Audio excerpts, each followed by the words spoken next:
করলাম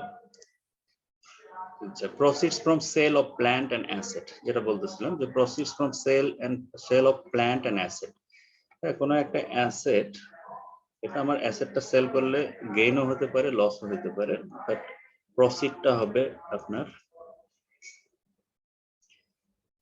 plus add হবে।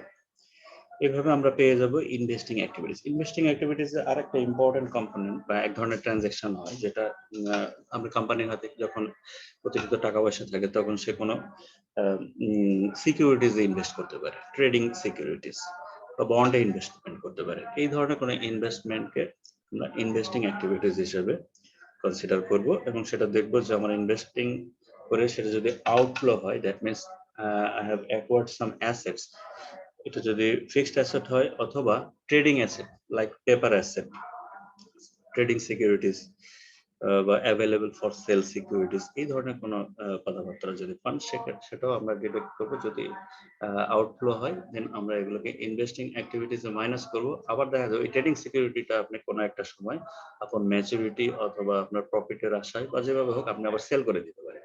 ওই সিকিউরিটি যদি সেল করে যে প্রফিটটা আসবে সেটা আপনি আবার অ্যাড করবেন। বিষয়টা একই, ফিক্সড অ্যাসেটের ক্ষেত্রে যে ট্রিটমেন্টটা হয় একই রকম। এইভাবে আমরা পেয়ে যাব net cash flows from investing activities.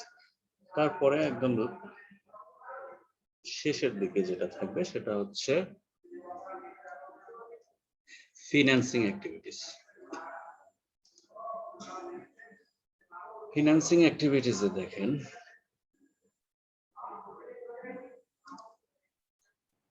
proceeds from issuance of common stock, proceed from issuance of common stock, অর্থাৎ কমন স্টক যখন আপনি ইস্যু করেন লাইক ফ্রম আইপিও, আইপিওতে যখন আমরা শেয়ার সেল করে একটা অবশ্যই একটা প্রফিট পাই, এই প্রফিটটা হবে আপনার অ্যাডিশন। আর proceed from issuance of long term debt, proceeds from issuance of long term debt, আপনি যখন কোনো একটা বন্ড ইস্যুর মাধ্যমে আপনার ক্যাপিটাল রেইজ করেন বা ফান্ড রেইজ করেন, it must be inflow, that means প্রসিডটা আপনি পাচ্ছেন, সো এটা হবে অ্যাডিশন। আবার payment of long term debt, আবার যখন আমি লোনটাকে লং টার্ম ডেট আমি পে করি, ফুললি হোক পার্শিয়াল হোক, সেটা আমার ডিডাকশন, দ্যাট মিনস আউটফ্লো। আরেকটা হচ্ছে লাস্ট যে পয়েন্টটা এখানে দেখা যাচ্ছে না, সেটা হচ্ছে আপনার dividend payment. Dividend pay out হলে একদম 100% এটা ক্যাশ আউট। এটা একটা basic structure of cash flows indirect method. চলেন আমরা এখন এমসিকিউতে যাই। আচ্ছা, এইটুকুর মধ্যে কোনো প্রশ্ন আছে কিনা? জিতু ভাই, একটা জিনিস হলো কি, প্রথম যে গেইন মানে প্রথম অংশটুকু এক লাইন করে করে বলে দিলে খুব ভালো হতো। আবার প্রথমটা এখান থেকে একটা অপারেটিং অ্যাক্টিভিটিস, হ্যাঁ অপারেটিং অ্যাক্টিভিটিস থেকে জাস্ট এক লাইন করে বলুন। Okay fine. সবচেয়ে ভালো একটু যদি কাগজ কলম হাতে রাখেন, একটা ছোট্ট নোট নিয়ে নিতে পারেন, এইটাই একবারে সব জায়গায় ফলো করবেন, আর সব এমসিকিউ আপনার মনে থাকবে। এই মোটো ডিটেইল না, কঠিন কিছু না। আচ্ছা, depreciation expense. Depreciation it's always one kind of expense, but it are natural it's a non-cash expense, so it will be added back to net income. Depreciation. আচ্ছা, ডেপ্রিসিয়েশনের মতো আরো কিছু নন ক্যাশ ট্রানজাকশন আছে, এক্সপেন্স আছে, যেমন অ্যাডজাস্টমেন্ট করি সাধারণত, যেমন অ্যামোর্টাইজেশন, ইনটেনজিবল অ্যাসেটের ক্ষেত্রে অনেক সময় আপনাকে অ্যামোর্টাইজ করতে হয়, যেগুলো সেই ধরনের এক্সপেন্সকেও আপনি অ্যাড ব্যাক করবেন। আচ্ছা, মানে সিমিলার টু ডেপ্রিসিয়েশন। আচ্ছা, আবার দেখেন বন্ড অনেক সময় প্রিমিয়াম থাকে, আবার কখনো ডিসকাউন্টেড হয়। প্রিমিয়াম সহজেই বন্ডগুলো আমরা করি, অ্যামোর্টাইজ করি, সেক্ষেত্রে বন্ডের প্রিমিয়াম অ্যামোর্টাইজ করলে সেটা আবার হবে আপনার মাইনাস প্রিমিয়ামের ক্ষেত্রে। একটু নোট রাখতে পারেন, আমরা এক্সাম্পল পাবো, আরো ক্লিয়ার হয়ে যাবে জিনিসগুলো। আর যদি বন্ড ডিসকাউন্ট অ্যামোর্টাইজ করেন সেক্ষেত্রে অ্যাড ব্যাক হবে। তারপরে increase in account receivable, increase in interest receivable, আর একটা হচ্ছে ইনক্রিজ ইন প্রিপেইড এক্সপেন্স। এই তিনটা ট্রিটমেন্ট একই, অর্থাৎ যদি ইনক্রিজ হয় দেন ইট উইল বি মাইনাস বা ডিডাকশন করতে হবে, আর যদি ডিক্রিজ হয় The decrease in account receivable, decrease in interest receivable, and decrease in prepaid expenses সেক্ষেত্রে এটা অ্যাড হবে, মানে প্লাস হবে। এক্সাম্পল দেওয়া যাবে? এক্সাম্পলে যাবো আমরা, এমসিকিউতে যাচ্ছি, জাস্ট এই জিনিসগুলোই আছে আর কি। আমি জাস্ট একটা স্ট্রাকচার দেখানোর চেষ্টা করতেছি যাতে একটু রিকল হয়। সবাই পড়ছেন এগুলো, বিবিএতে বা অন্য যেগুলো পড়ছেন। আচ্ছা, তারপরে দেখেন অ্যাকাউন্টস পেয়েবল। অ্যাকাউন্টস পেয়েবল যদি increase in accounts payable, increase in accounts payable হলে অ্যাড হবে, আর ডিক্রিজ ইন অ্যাকাউন্টস পেয়েবল হলে মাইনাস হবে। একইভাবে আদার্স যেগুলো শর্ট টার্মস লায়াবিলিটিস আছে, like salary wage payables or accrued liabilities, same treatment. Investing activities এর ক্ষেত্রে যেটা বললাম, অ্যাকুইজিশন অফ এনি অ্যাসেট, এটা ফিক্সড অ্যাসেট হতে পারে, এবং আদার্স ট্রেডিং সিকিউরিটিজ বা পেপার অ্যাসেটে আমরা অনেক সময় ইনভেস্টমেন্ট করে থাকি প্রফিটের আশায় বা অন্য যে কোনো উদ্দেশ্যে। আর একটা হচ্ছে আপনি যদি কাউকে লেন্ডিং করেন, that means it's one kind of investment for you, সেখানে আপনার ইন্টারেস্ট আর্নিং এর ইন্টেনশন থাকতে পারে।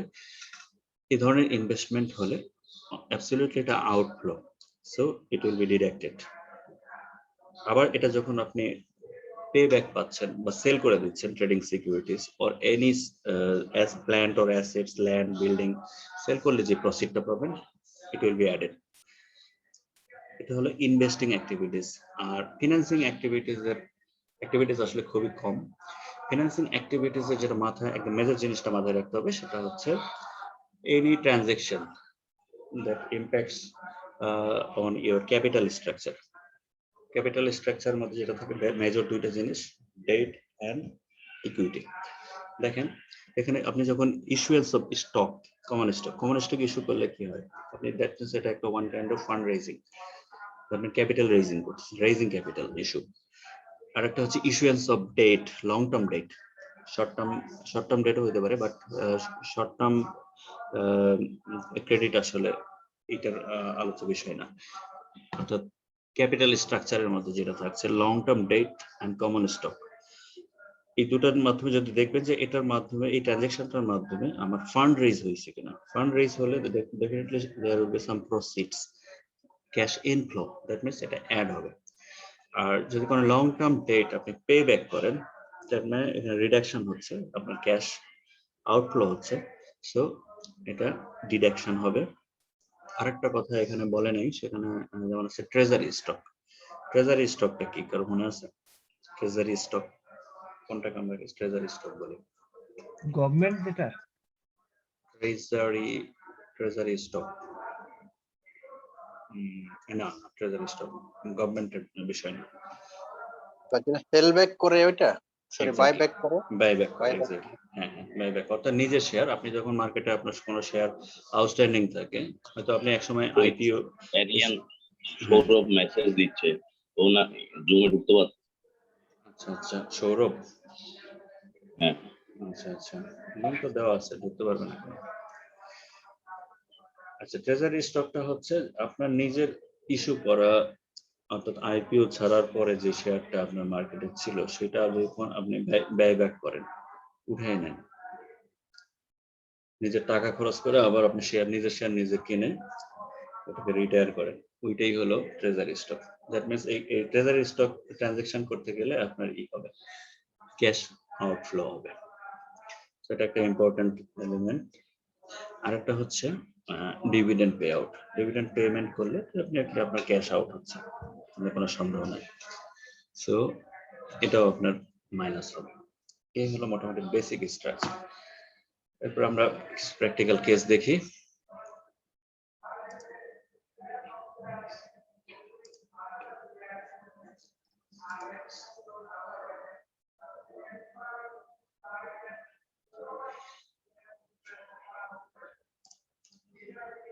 Okay. বাস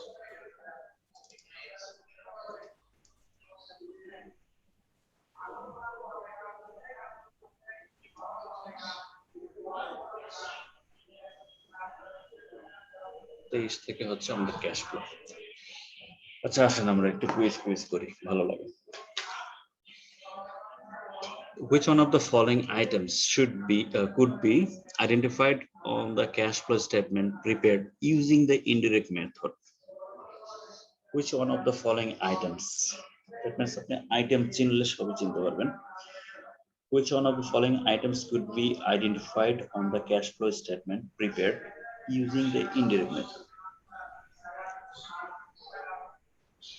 B. আচ্ছা, সৌরভ বলছে বি। এনি সাজেশন তহিদ ভাই? এই প্রশ্নের অ্যান্সার করতে গেলে একটু কুইক স্ক্যান করতে হবে অপশনগুলো। B. বি। জুনায়েদ ভাই কোনো সাজেশন আছে?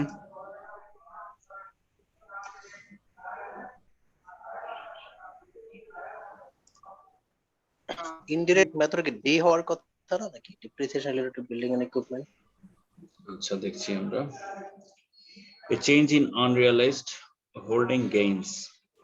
Which of the following items could be identified on cash flow statement prepared using the indirect method?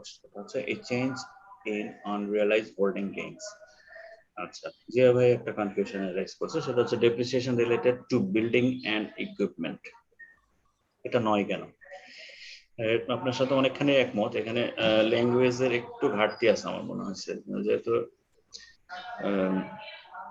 ডেপ্রিসিয়েশনটাতে হাত যাওয়ার সম্ভাবনা অনেক বেশি, এটাতে অ্যাড হয় বা অ্যাড হয় সাধারণত, মাইনাস হওয়ার সুযোগ নেই। ডেপ্রিসিয়েশনটাকে এখানে স্ট্রেস না দিয়ে এটাকে কেন বেশি ইম্পর্টেন্ট দেওয়া হয়েছে? অ্যান্সার বি সত্য according to the text book.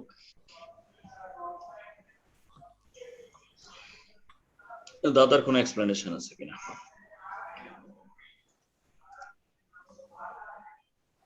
Hello, হ্যাঁ দাদা বলেন। 23 না? হ্যাঁ বলেন দাদা। আনসার, আচ্ছা আনসার বি কেন হবে না এটা? না, অ্যান্সার বি কেন হবে? ডেপ্রিসিয়েশন নয় কেন? কারণ ডেপ্রিসিয়েশন তো আমরা জানি যে এটা একটা অপারেটিং, ওই পার্টটাতে একটা খুব ইম্পর্টেন্ট একটা। হ্যাঁ, আমি কি বলতে পারি? আচ্ছা দাদা বলুক, সমস্যা নেই। আচ্ছা,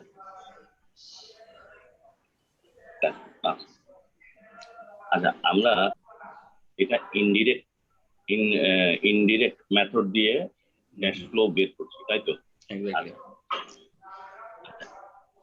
ক্যাশ ফ্লো বের করার সময় আমরা প্রথমে নেই নেট ইনকাম, ঠিক আছে? এখন নেট ইনকামটা আমরা কিভাবে বের করলাম?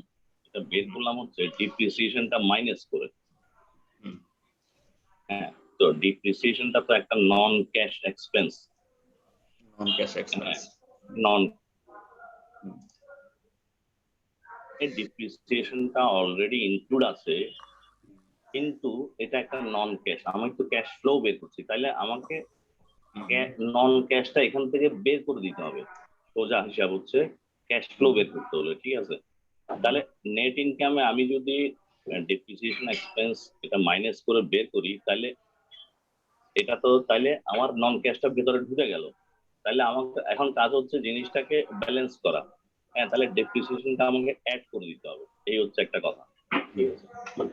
আর আনরিয়েলাইজড হোল্ডিং গেইনস এটা তো নেট ইনকামে যোগ বিয়োগ কিছুই হয়নি। হ্যাঁ, নেট ইনকামের সাথে এটার কোনো সম্পর্কই নাই, কাজে আনরিয়েলাইজড হোল্ডিং গেইনসটা এটা তো এটা হচ্ছে কম্প্রিহেনসিভ ইনকামের ব্যাপার ছিল। হ্যাঁ, আনরিয়েলাইজড হোল্ডিং গেইনস। হ্যাঁ, তাই ক্লিয়ার বিষয়টা? ওসিআই। ওসিআই। হ্যাঁ হ্যাঁ, নেট ইনকাম। এখন নেট ইনকামের সাথে আমরা প্লাস মাইনাস কোনগুলো করব? যেটা নেট ইনকামের সাথে যোগ বিয়োগ হচ্ছে সেগুলো। সেগুলো যেমন ডেপ্রিসিয়েশনটা মাইনাস হয়েছে, সেজন্য এটাকে আমরা প্লাস করে দিচ্ছি যখন আমি ক্যাশ ফ্লো বের করছি, ঠিক আছে? কিন্তু আনরিয়েলাইজড গেইন তো প্লাস মাইনাস হয়েছে কোথায়? নেট ইনকামে হয়নি, সেটা হয়েছিল ওসিআই তে। হ্যাঁ, ওসিআই। আজকে আমার সাউন্ডের একটা প্রবলেম হচ্ছে। এখন একটু শোনা যাচ্ছে ভালোভাবে, সমস্যা নাই। আচ্ছা, আচ্ছা, যেহেতু এটা আমরা এমসিকিউ এর মধ্যে আছি, আপনার জাস্ট প্লেন অঙ্ক করতে দিলে একরকম দৃষ্টিভঙ্গি থাকে, আর এমসিকিউ তে যেটা হয় আমাদের ভুল হওয়ার সম্ভাবনাটা, কোথায় বেশি স্লিপ করার সম্ভাবনাটা থাকে। তো ডেপ্রিসিয়েশন নিয়ে আমরা খুবই সজাগ, ডেপ্রিসিয়েশন সারা জীবন যোগ করে আসছি। সো এখানে কিন্তু অপশন ডি তে হাত চলে যাওয়াটা অস্বাভাবিক কিছু না। সো এখান থেকে বের করতে হবে যে মোর অ্যাপ্রোপ্রিয়েট কোনটা। হ্যাঁ, এখন আমাকে সবসময় মাথায় রাখতে হবে যে নেট ইনকাম কোনগুলো টাচ হয়েছে। এখানে ডেপ্রিসিয়েশনটা কিন্তু মানে at the time of making income statement, ডেপ্রিসিয়েশনটা কিন্তু ইনকাম স্টেটমেন্ট টাচ করছে। হ্যাঁ, হ্যালো, হ্যাঁ হ্যাঁ শুনতে পাচ্ছি। হ্যাঁ, এখানে তো আনরিয়েলাইজড হোল্ডিং গেইনটা সেটা কিন্তু নেট ইনকাম টাচ করে নাই, কাজেই এখানে প্লাস অথবা মাইনাস মানে কাউন্টে আনার কোনো সুযোগ নেই।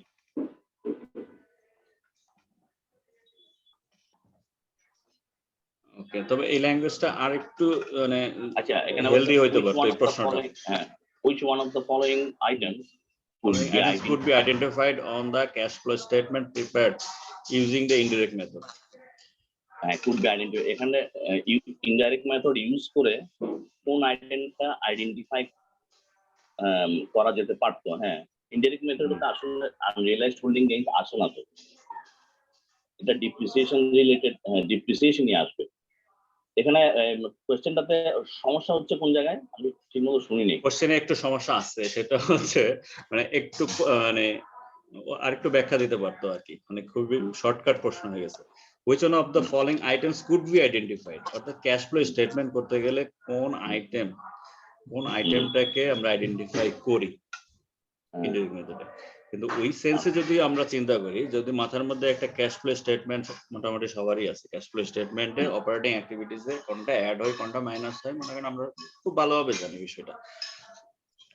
তো ওই দিক থেকে চিন্তা করলে দেখেন ডেপ্রিসিয়েশন রিলেটেড বিল্ডিংস এটা তো আইডেন্টিফাইড হয়। আপনার ট্রানজাকশন লিস্টে যদি এরকম থাকে যে ডেপ্রিসিয়েশন আছে 15 টাকা বা 20 টাকা, এটা তো কি করবেন আপনি, আইডেন্টিফাই করছেন না নিশ্চয়ই। তারপর পেমেন্ট অফ ইন্টারেস্ট এক্সপেন্স, এটা তো অপারেটিং অ্যাক্টিভিটিসের একটা transaction. Payment of interest expense, payment of interest expense $2 lakh, তাই তো? এটা তো নিশ্চয়ই ফিনান্স অ্যাক্টিভিটিস না। কেন ইন্টারেস্ট হবে না কেন? কারণ না, এটা তো ফাইন্যান্স অ্যাক্টিভিটিস তো।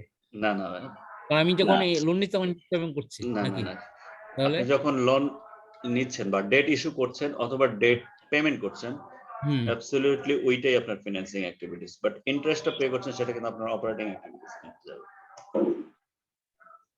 ইন্টারেস্ট এক্সপেন্স এটা অবশ্যই ফাইন্যান্স কস্ট না, এটা ফাইনান্সিয়াল কস্ট, এখানে বাট নট অবশ্যই অপারেটিং ইনকামের উপর বাদ দেই। না, ঠিক আছে, কোশ্চেনে একটু অ্যাম্বিগুইটি আছে, ঠিক আছে। অপারেটিং ইনকামের পরে তো বাদ দিই জিনিসটা। ইন্টারেস্ট এক্সপেন্স আমরা অপারেটিং ইনকাম থেকে বাদ দেই না। হ্যাঁ, তার মানে আমি অপারেটিং এক্সপেন্স ইনক্লুড করছি না। অপারেটিং অ্যাক্টিভিটিসে অপারেটিং এক্সপেন্সের মধ্যে এই ইন্টারেস্ট তো ইনক্লুড না। কেন নয়? হ্যাঁ, বুঝছি, মানে অপারেটিং ইনকামের পরে শেষে মানে ইবিআইটি থেকে বাদ দিচ্ছেন, ইবিআইটি থেকে বাদ দিচ্ছেন, ইবেটে হ্যাঁ বাদ দিচ্ছি। আচ্ছা, but as per cash flow statement এটা কি হতে পারে? এটা নিয়ে মানে দ্বিমত আছে। আচ্ছা, কোন রেগুলেটরি ইস্যু কেউ বলছেন ফাইন্যান্স থেকে ফাইন্যান্স অ্যাক্টিভিটিস বাদ দেওয়ার জন্য, কেউ বলছেন যে এটা অপারেটিং কিন্তু বাদ দেওয়া এইটাতে অনেক কনফিউশন থাকে, বাট আমরা এখানে যেটা পাবো কোশ্চেনে একটু অ্যাম্বিগুইটি আছে। হ্যাঁ, কোশ্চেনে একটা অ্যাম্বিগুইটি আছে, কোশ্চেনে এখানে আরেকটা লাইন হতে পারতো আর কি, একটু আরেকটু ক্লিয়ার করতে হবে। এটা আচ্ছা, হ্যাঁ আরেকটু ক্লিয়ার করতে পারতো। অ্যাভয়েড করে অন্য একটাতে যাই। ঠিক আছে, আচ্ছা আসলে আমরা দেখি এরা কি করছে। এই সেম সিমিলার আরো অনেক एग्जांपल আছে।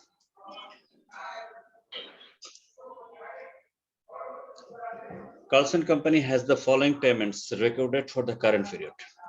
Dividend paid to Carlson shareholders 150,000, interest paid on bank loan 250,000, purchase of equipment 350. প্রশ্ন হলো the total amount of the above items to be shown in the operating activities section of Carlson's cash flow statement should be. এখানে operating activities এ যাবে কোনটা, এটা জানতে চাইছি।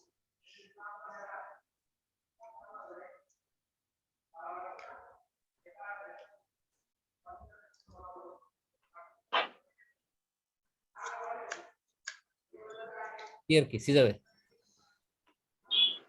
operating activities এ কোনটা যাচ্ছে? তো এই ভাই বলছেন C. Interest paid on bank loan, yes. C C, that means interest paid on bank loan। তাহলে প্রথমটা কি, 150,000 টা কি, আমরা একটু শিখে যাই। Financing Investment, no. এটা financing Financing. Dividends paid to Carlson, dividend paid to Financing. Carlson, No, Financing. Financing. yes it's true, এটা হচ্ছে অপারেটিং। একদম concept clear. Purchase of equipment, investing investing. আর কোনটা আটকাবে বলে আমার মনে হয় না।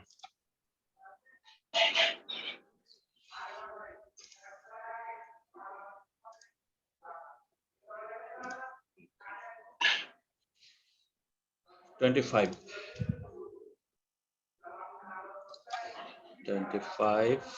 Again, which one of the following transactions should be classified as the financing activity in the statement of cash flow? Just identification শিখতে পারলে আর কিছু লাগবে না।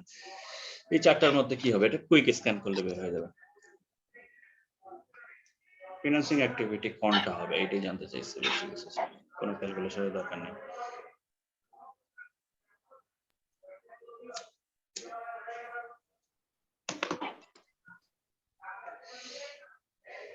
বি জিতু ভাই বি ফিনান্সিং অ্যাক্টিভিটিস বি কে বললেন ভাইয়া? আমি ওয়ালি ভাই ওই যে আমি ল্যাপটপ থেকে ঢুকছি তো নামটা শো করতেছে না ভুলে হ্যাঁ, নাম্বারটি আচ্ছা ঠিক আছে। ওয়ালি ভাই বলছে পারচেজ অফ ট্রেজারি স্টক, কেউ কি একমত? কেন হবে এটা? পারচেজ অফ ট্রেজারি স্টক উনি বলছে এটা ফিনান্সিং অ্যাক্টিভিটিস। ইনভেস্টিং হবে না? ইনভেস্টিং না? Purchase of treasury stock, purchase of treasury স্টকটা কখন হয়, কোনটাকে আমরা ট্রেজারি স্টক বলি এটা আগে বলেন। যখন আমরা হচ্ছে সেল ব্যাক করার শেয়ার নিজে কিনি। আচ্ছা, আপনার নিজের শেয়ার যখন নিজে কিনে বলছেন মার্কেটে, হ্যাঁ, আপনার যে কোনো কোম্পানি যেগুলো আসলে পাবলিকলি ট্রেডেড কোম্পানি তাদের তো মার্কেটে আউটস্ট্যান্ডিং অফ শেয়ার আছে, এর কিছু একটা পোর্শন অফ শেয়ার যদি আপনি বাইব্যাক করেন সেটা ডেফিনেটলি আপনার ক্যাশ আউটফ্লো, সেটা অন্য প্রশ্ন, বাট এটা নেচারটা হচ্ছে আপনার ফিনান্সিং অ্যাক্টিভিটিস। ফিনান্সিং অ্যাক্টিভিটিস জানার একটা সহজ পদ্ধতি হলো it impacts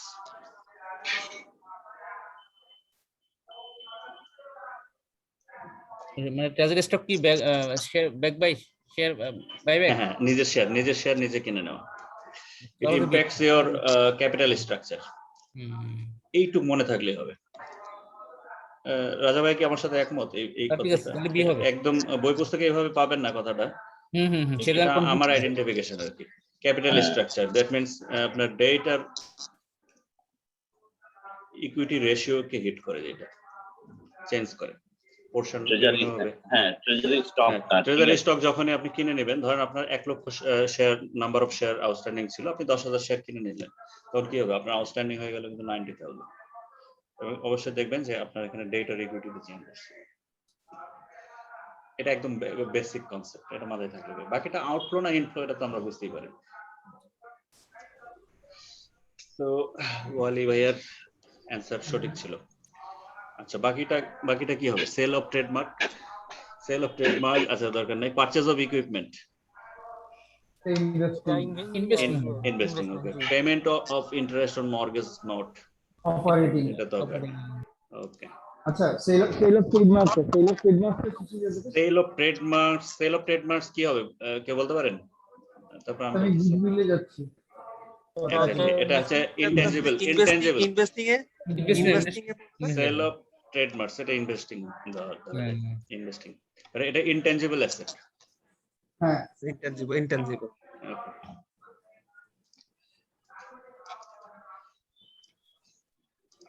concept clear. Okay, তারপরে all of the following are classifications on the statement of cash flow except হলো প্রশ্নগুলো খুবই দুষ্টু প্রশ্ন টাইপের আর কি, ভুল হয় বেশি। All of the following are classifications on the statement of cash flow, একটা ছাড়া। মানে B equity activities, right answer. অর্থাৎ তিনটা ক্লাসিফিকেশন: অপারেটিং, ইনভেস্টিং, ফিনান্সিং। এর বাইরে যা আছে সেটা গ্রহণযোগ্য না।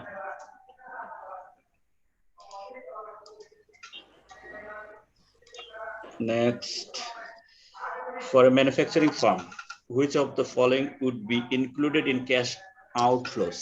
এবার একটু ইনফ্লো আউটফ্লো দিকে আসছে। প্রথমে আইটেমগুলো চেনাইছে, এবার ইনফ্লো আউটফ্লো করতে হবে আর কি। For a manufacturing firm, which of the following would be included in cash outflows from financing activities? এটাও স্ক্যান করতে হবে চারটাই। সরাসরি বলা যাবে না, একটু দেখতে হবে option গুলো। প্রথম কথা হলো ফিনান্সিং অ্যাক্টিভিটিস কোনটা, দ্বিতীয়ত হলো এটা আউটফ্লো কিনা, নিচের কোনটা? ডি হবে repayment of the principal portion of the firm debt. Zia ভাই বলছে ডি। আচ্ছা আরেকটু দেখেন। issuance of new stock C issuance of new stock, stock issue হ্যাঁ, করলে কি B হয়? হবে। আউটফ্লো হয় না ইনফ্লো হয়? ইনফ্লো হয়, ইনফ্লো হয়। Repayment of principal portion of first debt. এটা হবে, হ্যাঁ, বি নাম্বার হবে জি। হ্যাঁ, option B is the right B answer. B হবে right, repayment of principal portion of firms date.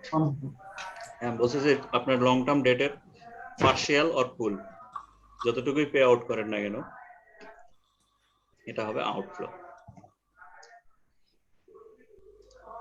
So ইস্যুয়েন্সটা ছিল inflow, interest payment on firm debt এটা ছিল operating activities, payment of salaries and wages এটা cash flow. Operating অবশ্যই, payment of salaries and wages এটা আসলে cash floor কোনো বিষয় না।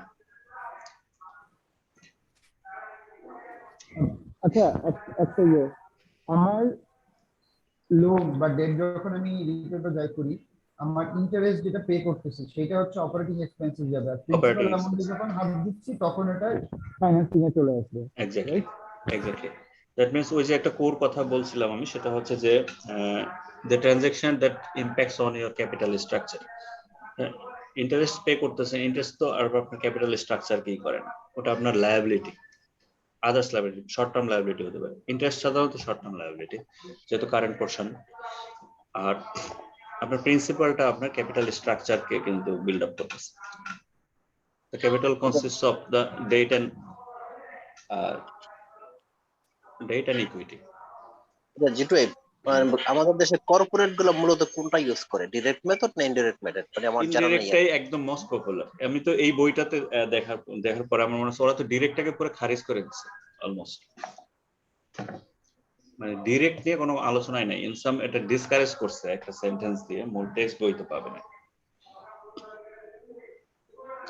আর বাংলাদেশের প্রেক্ষাপটে যদি বলেন, আলহামদুলিল্লাহ অনেক কোম্পানির ব্যালেন্স শিট আমার দেখার সৌভাগ্য হয়েছে, মানে ফিনান্সিয়াল স্টেটমেন্ট আমি প্রতিদিনই দেখি পেশাগত কারণে।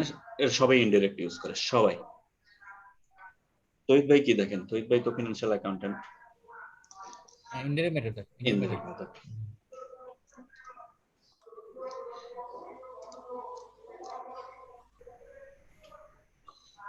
ছোট্ট একটা ক্যালকুলেশন আছে, কিছু ট্রানজাকশন আছে যেখানে প্রশ্নটা হচ্ছে।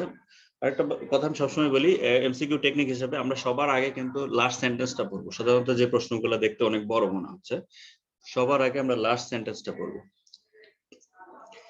এই প্রশ্নটা দেখেন, Christina's cash flow from investing activities for the year, অর্থাৎ কোন ট্রানজাকশনটাকে ইনভেস্টিং অ্যাক্টিভিটি হিসেবে আপনি সর্টিং করবেন এবং কতটুকু অ্যামাউন্ট নেবেন এখান থেকে, এটা বের করতে হবে।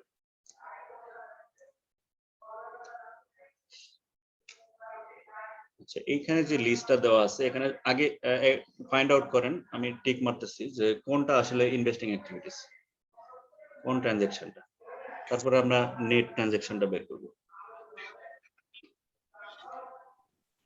Gain on sale of available for sale debt securities, cash received from issue of common stock, cash investing activities, not financing or not operating. আচ্ছা, আমি তো এখন financing cash paid for the Investing activities, acquisition of land. আচ্ছা, cash paid for acquisition of land, কে বললেন এটা? জুনায়েদ ভাই? জি, investing. হ্যাঁ, you are absolutely right. আর কিছু আছে ইনভেস্টিং অ্যাক্টিভিটিস নেওয়া যায় এরকম আর কিছু আছে নাকি? কি হয় মাইনাস 15 লাখ এটাই হবে। দেখা যাচ্ছে না। আচ্ছা, 15 লাখ। আমি বলতেছি যে ইনভেস্টিং অ্যাক্টিভিটিস আরেকটা কিছু আছে নাকি 15 লাখের বাইরে?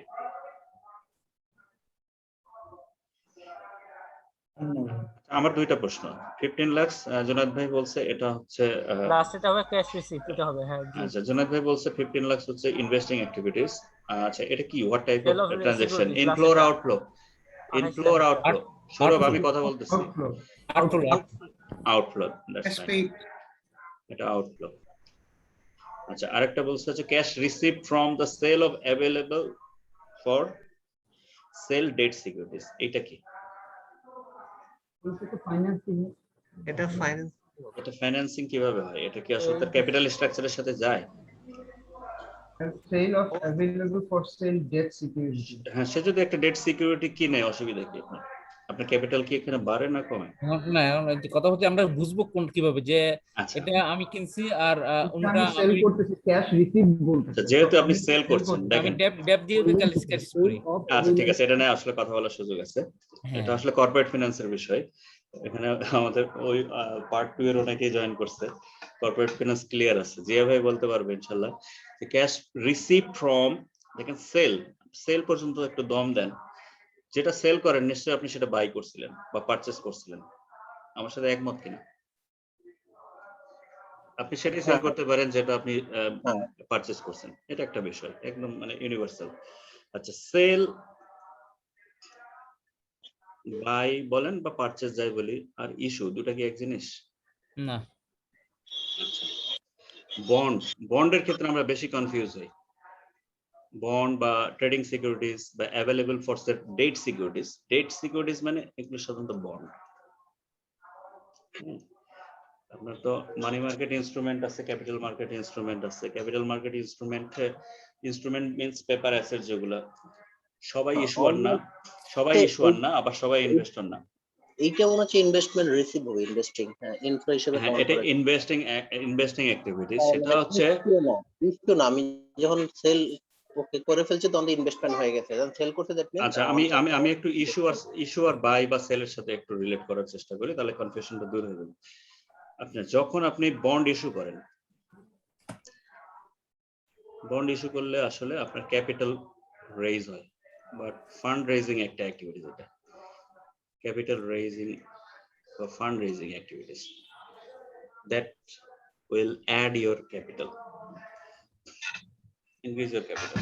বন্ড ইস্যু যখন করছেন, আর বন্ড যদি পারচেস করেন, বন্ড পারচেস করা মানে আপনার কাছে অ্যাভেলেবল টাকা আছে, আপনি আইডল ফেলে না রাখে আপনি করতে পারেন, বন্ডে ইনভেস্টমেন্ট করতে পারেন। এক্ষেত্রে ইনভেস্টমেন্ট অন্য কারো বন্ড, ধরেন স্কয়ারের একটা ইস্যু করা বন্ড, স্কয়ারের বন্ড যদি পারচেস করে সেকেন্ডারি মার্কেট থেকে, ধরেন একমি ইনভেস্ট করলো, একমি এই বন্ডটা পারচেস করলো সেকেন্ডারি মার্কেট থেকে, সেটা কি একমির ক্যাপিটাল স্ট্রাকচারে কোনো প্রভাব ফেলে কিনা? না না, তার জন্য ইনভেস্টমেন্ট দ্যাট হবে, মিন্স যে এটা purchase করে সিম্পলি তার জন্য তার মানে investment। ধান চাল কিনে রাখার মতোই একটা ইনভেস্টমেন্ট, তহিদ ভাই। জি। হ্যাঁ, ঠিক আছে।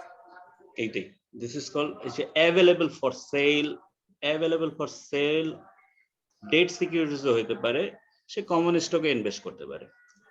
কমন স্টক ধরেন একমি ইস্যু করলো, একমি কমন স্টক ইস্যু যখন করে, that means Acme has raised its fund by issuing common stock, that's different thing, that is the financing activities, সেটা ক্যাপিটাল রেজ করার জন্য এটা করছে। বাট একমির শেয়ার যখন বেক্সিমকো কিনে বাজার থেকে, সেকেন্ডারি মার্কেট থেকে, সেটা কি, সেটা বেক্সিমকোর জন্য কি? Of course investment. অফকোর্স ইনভেস্টমেন্ট, কারণ বেক্সিমকোর হাতে অ্যাভেলেবল টাকা আছে, সে দেখছে একমির শেয়ার কিনলে ভালো ডিভিডেন্ড পাওয়া যায়, ভালো গ্রোথ আছে, তার মার্কেটিং স্ট্রেংথ ভালো, that will be investment for Beximco. But when Acme issues it, that is financing activities for Acme. কি বুঝাইতে পারছি? জি ভাই, বুঝছি ভাই। ওকে, এটা নিয়ে আসলে কনফিউশন হয়, সো আশা করি আর হবে না। সো এটা হচ্ছে,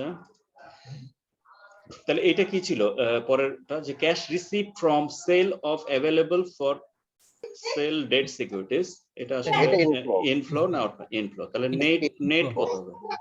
নেট ইনভেস্টিং 13 লাখ প্রসিড জি। কত? 13 লাখ। ওকে, ইনশাআল্লাহ। মানে এমন একটা সিচুয়েশন, কেউ যদি অল্টারনেটিভ দিতেও চায়, আনসার সেটাও আছে, প্রবলেম হচ্ছে এটা।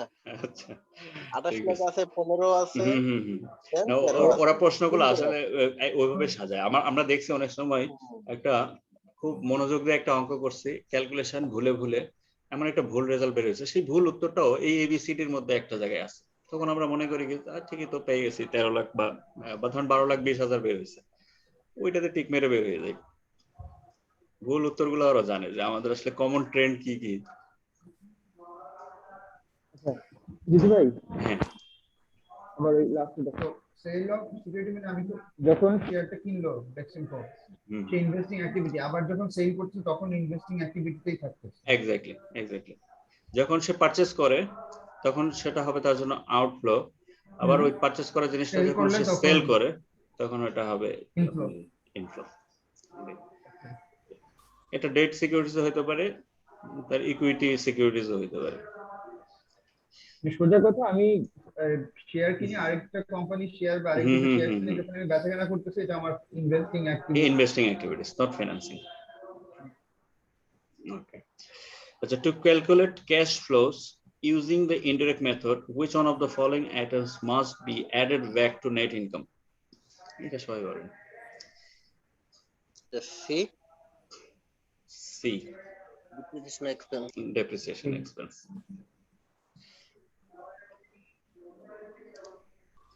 Depreciation expense. Okay. দেখেন এটা অঙ্কটা কিন্তু অনেক বড়। হ্যাঁ, সো শুরুতেই পুরো অঙ্কটা স্ক্যান করার সময় নাই, আপনি একদম লাস্ট সেন্টেন্সটা পড়বেন। আমরা এখানে থাকবো আগে। The total of cash provided or used by operating activities plus cash provided used by investing activities plus cash provided used by financing activities is, তার মানে সবগুলাই দেখতে হবে। এখন আপনাকে উপরে যেতে হবে। Total cash provided by operating activities plus cash provided by investing activities and cash provided used by financing activities. অর্থাৎ আমার তিনটা এলিমেন্টই আছে, না তিনটা ক্লাসই আছে, সো আমাকে পুরোটা না দেখলে হবে না। শুরুতে দেখেন, রয়েস company had the following transaction during the fiscal year ended December 31st, 2011. Accounts receivable decreased from, হাতে কাগজ থাকলে টোকানো শুরু করে দেন, আসলে কোনটা প্লাস হবে আর মাইনাস হবে শুরু থেকে শুরু করবেন, আদারওয়াইজ এত সময় পাবেন না। আচ্ছা, account receivable decreased on December 31st, 2010 to decrease কি হয়েছে, কত থেকে কততে আসছে? এখানে নেট ডিক্রিজ কত হলো, ডিক্রিজ বা ইনক্রিজ কত? এত থেকে এত, এটা হচ্ছে ডিক্রিজ হয়েছে। ডিক্রিজ ফ্রম 1,15,000 থেকে 1,10,000, তার মানে এখানে 15,000 টাকা ডিক্রিজ হয়েছে। থাক এখানে, পরে সমন্বয় করব। আচ্ছা, তারপর দেখেন, Royce's board of directors declared dividend on December 31st, 2011 of 0.05 per share on the 28 million shares outstanding payable to shareholders of record on January 31st, 2012. The company did not declare or pay dividends for fiscal year. এটার আসলে কোনো impact আছে কি আদৌ cash ফ্লোতে? Dividend একটা important part, আমরা জানি, for financing activities, but এখানে যে ন্যারেশনটা দিছে সেখানে এটা কি মেইন করে যে তারা আসলে কোনো ক্যাশে হাত দিছে? না না, অনলি ডিক্লেয়ার করছে, পেড অর ডিক্লেয়ারও করছে কিন্তু পেমেন্ট করে নাই। সো এটার আসলে কোনো ইম্প্যাক্ট নাই, বা এখান থেকে আসলে পুরোপুরি ডিসিশন নিতে পারতেছি না। আচ্ছা দেখেন, এটা আসলে পুরো একটা আসে না, তাই না? ডিভিডেন্ড ইনকামের সাথে আসে না, রিটেন আর্নিং এ যায়। তো আমার মনে হয় পুরো ম্যাথটা পড়ার পরে আমরা একটু ধোকা খাবো, সেটা হচ্ছে যে আসলে এত কিছু পড়াই লাগতো না, শেষে মনে হবে। জাস্ট আমরা এখনো ইনিশিয়াল স্টেজে আছি, তাই একটু পড়তেছি। দেখেন, sold a truck with net book value 7,000 for 5,000 cash, reporting a loss 2,000। হ্যাঁ, এটার কিছু ইমপ্লিকেশনস আছে। এটা আসলে অপারেটিং অ্যাক্টিভিটিজে এই লসটাকে কিন্তু আমরা অ্যাডজাস্ট করি। অপারেটিং অ্যাক্টিভিটিজ লস হলে আমরা সাধারণত অ্যাড ব্যাক করি। আর একটা এখানে ধরেন ইনভেস্টিং অ্যাক্টিভিটিজ হিসেবে আর একটা প্রসিড আছে, sale of truck. With net book value, এটার বুক ভ্যালু ছিল 7,000, ফর ক্যাশ 5,000, অর্থাৎ এটা বিক্রি করে 5,000 টাকা পাইছে, যেটা একটা প্রফিট। বুঝলাম যে এখানে আসলে ইনভেস্টিং অ্যাক্টিভিটিজ এর একটা ব্যাপার আছে। আচ্ছা, আমরা পরে দেখি এটা। এবার আসেন paid interest to bond holders. Paid interest to bond holders, এটা অপারেটিং অ্যাক্টিভিটিস। আচ্ছা, the cash balance was, most important line হলো এটা, all secrets are here. The cash balance was 106,000 on December 31st, 2010, and 284,000 on December 31st, 2011.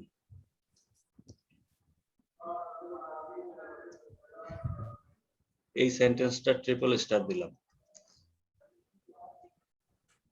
এখান থেকে এই যে প্রশ্নটা ছিল, যেটা টোটাল ক্যাশ ফ্লো, যে ক্যাশ ফ্লোর তিনটা পার্ট, তিনটা লেয়ার, এখান থেকে বের করতে বলছিল।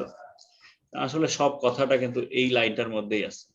ক্যাশ ফ্লো স্টেটমেন্ট কি বের করে, আলটিমেটলি এন্ড রেজাল্টটা কি হয়, আর ক্যাশ ইন হ্যান্ড কত, এটাই তো প্রুভ করে, তাই না? হ্যাঁ হ্যাঁ, এটাই তো করে। তাহলে এই 4 নাম্বার পয়েন্টটাতে সব সিক্রেট আছে কিনা? আছে আছে। Cash balance was 106,000 on December 31st, অর্থাৎ ক্লোজিং ব্যালেন্সটা ছিল 106, আর 2011 এর ক্লোজিং ব্যালেন্স ছিল 284। তার মানে ডিউরিং দ্য পিরিয়ড, এই দুইটার মধ্যে ইন বিটুইন যে টাইমটা, এখানে আসলে নেট ক্যাশ প্রডিউসড হয়েছে কত, এটাই তো প্রশ্ন ছিল। হ্যাঁ হ্যাঁ, প্রশ্ন তো এটাই। এটাই প্রশ্ন। আচ্ছা, আউটপুট তো মনে হচ্ছে সি হওয়ার কথা, তাই না? Answer C. সি সি, হ্যাঁ। জিয়া ভাই, আচ্ছা সি কিভাবে পেয়েছেন জিয়া ভাই? জাস্ট কারণ মাইনাস করে টোটাল দিয়েছি। চেঞ্জ যেটা হয়েছে এটাই, যেটা আমার আচ্ছা, টোটাল মানে যত ইভেন্ট আছে ওকে তার ওকে, total মানে sum কারেন্ট দেওয়া পিরিয়ড আছে, থেকে 284 লাস্ট পিরিয়ডটাকে মাইনাস করছেন ক্যাশ ব্যালেন্সটা। 284 টা যেটা নেট, দ্যাট মিন টোটাল হিস্ট্রিটাই 284 এ চলে আসছে। এক্স্যাক্টলি, কারণ আমাদের কাছে যে ইনফরমেশনটা আছে শুরু থেকে, ধরেন যে ওখানে ছিল কত, 1,15,000 থেকে 1 লক্ষতে আসছে, ওটা কি ছিল, অ্যাকাউন্ট রিসিভেবল। তারপর ডিভিডেন্ড ডিক্লেয়ারই করে নাই, তারপরে একটা ট্রাক বিক্রি করছে, ইন্টারেস্ট পেমেন্ট করছে। এই তিনটা ইনফরমেশন দিয়ে আসলে এই টোটাল সিনারিওকে প্রুভ করা সম্ভব না, বাট এগুলো পুরোপুরি দেওয়া হয়েছে আপনাকে কনফিউজ করার জন্য। লাস্ট Total পয়েন্টটার মধ্যে সবকিছু আছে, এটা কমপ্লিটলি একটা ব্লাফ, পুরো ইন্টারন্যাশনাল পলিটিক্স এর মতো না, আমেরিকা একদমই ব্লাফ। হ্যাঁ, আপনার হাতে যদি পর্যাপ্ত সময় থাকে, আপনি কেউ একজন এটা যদি ট্রাই করেন, দেখবেন যে আপনার কোনো রেজাল্ট আসবে না, যদি 4 নাম্বার পয়েন্টটাকে আপনি ধরতে না পারেন। তো আসলে ধরতে পারা যাবে, প্রশ্নটা স্ক্যান করলে আমরা পারতাম আসলে। যেহেতু এখানে বলছে যে ক্যাশ প্রডিউস করছে কতটুকু, provided or used by financing activities, এই দুইটা পিরিয়ডের মধ্যে। ক্যাশ ফ্লো করতে গেলে তো আমাদের আসলে 2 পিরিয়ডের স্টেটমেন্টই লাগে, লাস্ট পিরিয়ড বা কারেন্ট পিরিয়ড, অথবা 2টা ইয়ারের ব্যালেন্স শিট লাগে।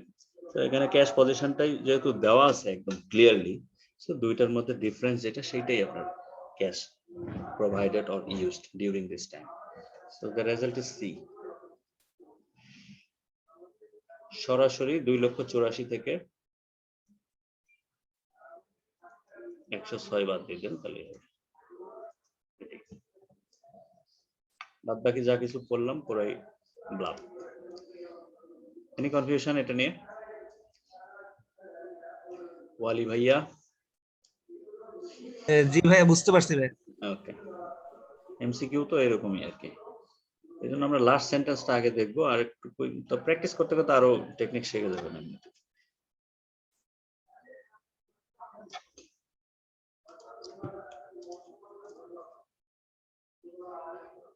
এটাও সহজ প্রশ্ন। With respect to the content and form of statement of cash flow,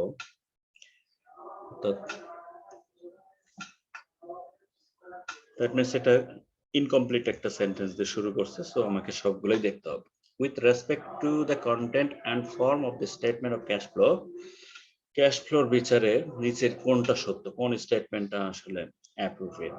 তার মানে এখানে কিছু ভুলভাল স্টেটমেন্ট আছে, একটা স্টেটমেন্ট একেবারে very close two cash flow statement, সেটা আমরা ফাইন্ড আউট করবো। তার মানে সবগুলোই দেখতে হবে। তো একটু স্ক্যান করি আমরা মনে মনে।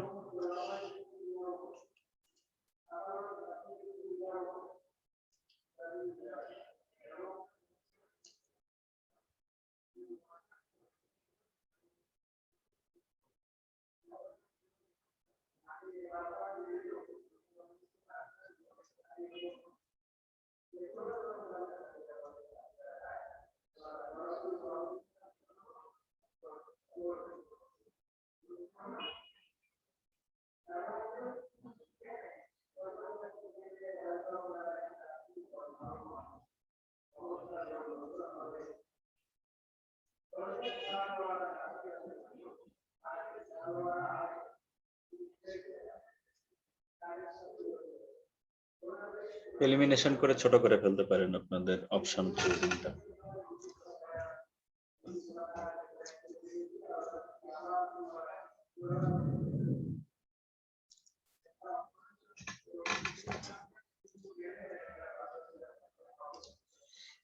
আচ্ছা, কে বলবেন না এটা রাইট অ্যান্সার কোনটা? বুঝলাম বি ছাড়া সবগুলোতে একই রকম মনে হচ্ছে, মানে সেম ক্যাটাগরি, শুধু বিটা কোন একই রকম যদি মনে হয় এখানে একটু আপনাকে এলিমিনেট করে ছোট করে নিতে হবে। এর মধ্যে বিটাকে কোনটার চেয়ে কোনটা বেশি অ্যাপ্রোপ্রিয়েট এভাবে একটু ছোট করে ফেলেন, আপনার সার্চিং এরিয়াটা ছোট করেন। আমার কাছে সি। সি হবে মনে হয়। আচ্ছা, সি তে ভোট পড়তেছে। আচ্ছা ঠিক আছে, সি। তহিদ ভাই?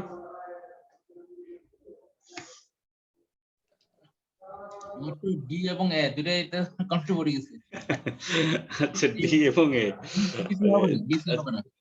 আচ্ছা, the D তে কি আছে? The reconciliation of the net income to operating cash flow need not be presented when using the direct method. আচ্ছা, না তহিদ ভাইয়ের কথা যুক্তি আছে। তহিদ ভাইয়ের ফিল্টারেশনটা মোটামুটি কাছাকাছি আছে। হ্যাঁ, জুনায়েদ ভাই কি বলে তারপর ক্লোজ করতেছি।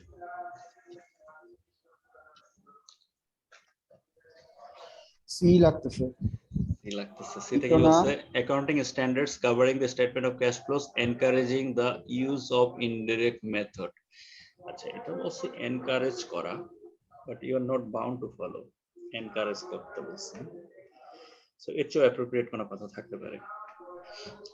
আচ্ছা, এটা আসলে একটা প্লেন ডেফিনেশন। হ্যাঁ, ডিরেক্ট ক্যাশ ফ্লো মেথডের একটা plain definition, nothing else. Option A হবে এটা রাইট অ্যান্সার। এই জন্য বললাম তহিদ ভাইয়ের ফিল্টারেশনটা মোটামুটি কাছাকাছি ছিল, এই জন্য এর সাথে ডি কে রিলেট করছে আসলে। ডি হচ্ছে না কেন ডিটা? আচ্ছা, এতে কি বলছে সেটা আমরা দেখি।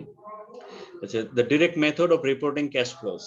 The direct method of reporting cash flows from operating activities includes disclosing the major classes of group cash receipt and gross cash payment. এটা একেবারে ডিরেক্ট মেথডের যে মেজর রুলস সেটা বলছে। ওটা কি দেখে যে গ্রস রিসিপ্ট কত, গ্রস পেমেন্ট কত, এটাই। এটা ডিরেক্ট মেথডের অপারেটিং অ্যাক্টিভিটিজ এর মেজর কথা।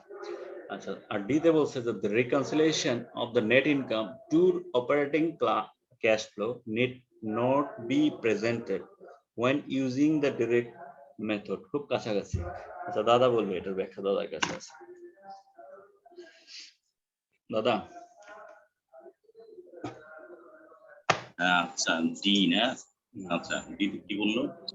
The reconciliation of the net income to net operating cash flow need not be presented when using the direct method. Reconciliation করতে হবে of the net income to net operating cash flow. Option D, ডিটা নয় কেন এটা বল, কেন মনে হচ্ছে D এর চেয়ে এ? তো আমরা বলছি যে ওটা একটা ডেফিনেশন, একদম তার মেজর যে রুলসটা ডিরেক্ট মেথডের সেটাই বলছে, অন্য কিছু না। তো ডি তে আমাদের রিকনসিলিয়েশনটা করতে হয় না।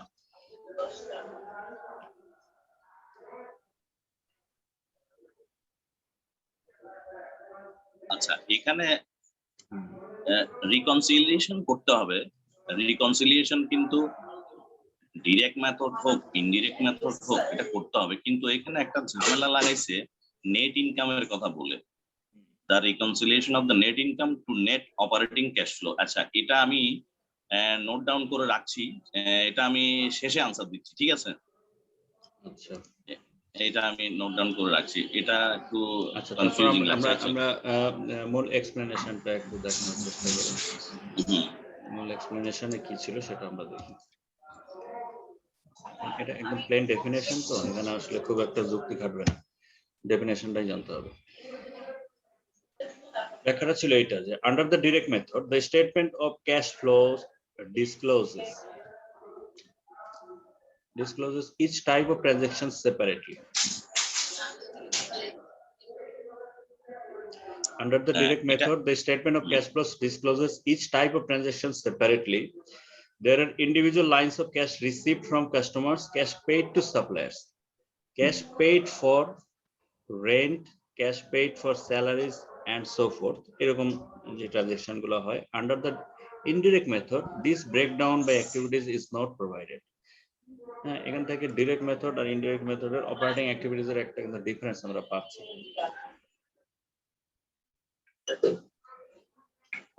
এই ব্যাখ্যাটাতে আমরা স্যাটিসফাইড কিনা?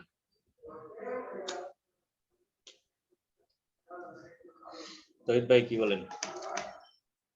আমার তো এই যে কনফিউশন তো ডিকে নিয়ে ডিতে তো মানে তো আসলে কি বলছে, the reconciliation of the net income to net operating cash flow need not to be presented when using the direct method. হ্যাঁ, আনসারটা দিচ্ছি, আনসারটা দিব, একটু সময় নিচ্ছি আমি। হ্যাঁ, আনসারটা দিচ্ছি, এটা ক্লিয়ার আছে, ঠিক আছে। আচ্ছা, এটা ঠিক আছে, এটা আমি এটা মোর ক্লোজ এটা হবে না বা ক্লোজার। আচ্ছা ঠিক আছে, আমরা দাদার অপেক্ষায় থাকলাম। এটা ক্লিয়ার হওয়া দরকার। হ্যাঁ, এটা ডির সাথে আসলে খুবই অনেক ভালো একটা সম্পর্ক আছে। কারণ আসলে তো রিকনসিলিয়েশন হয় না ডিরেক্ট মেথডে, সরাসরি দিয়ে দেয় যে কোনটা রিসিভ আর কোনটা পেমেন্ট। রিকনসিলিয়েশন তো আসলে দরকার নেই। তারপর এটা কেন বললো এবং এটা রং কেন? বলে তো দুটোই সত্য হওয়ার কথা। হ্যাঁ, দুটোই সত্য হওয়ার কথা। ঠিক আছে, তো এর লজিকও ঠিক আছে। আচ্ছা, আমরা এটা কাম ব্যাক করব ইনশাআল্লাহ। 32. When using the indirect method to prepare a statement of cash flows, which one of the following should be deducted from net income when determining net cash flows from operating activities? কোনটা deduct হয়?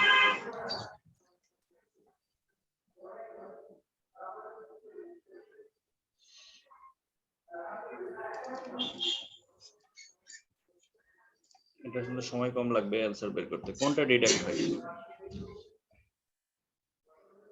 আমি কিন্তু এটা বলছি একদম শুরুতে, আমি যখন ওই একটা টেমপ্লেট দেখাই ওই সময় বলছিলাম বি। তহিদ ভাই বলছেন বি। ওকে, বি। আচ্ছা, কেউ একমত কি তহিদ ভাইয়ের সাথে? অন্যটা বাকি তিনটা যোগ করতে হয়। আচ্ছা, বাকি তিনটাই যোগ করতে হয়, এটা একটা অপশন। যে loss on the sale of plant assets, loss হলে প্লাস, গেইন হলে মাইনাস। আচ্ছা, ধরেন বি নিয়ে আমাদের এখনো কনফিউশন আছে, আমরা এলিমিনেশন করি একটু, শেষ পর্যন্ত কোথায় থাকি। সবকিছু ধরেন আমার মুখস্থ নাই, আমার রুলস জানা নাই, সেক্ষেত্রে আমি কিভাবে ডিসিশন নেব? সি তে আসেন, an increase in accrued liabilities, liabilities বাড়লে কি হয়? liabilities বাড়লে আমরা plus, good. Depreciation expense by default plus.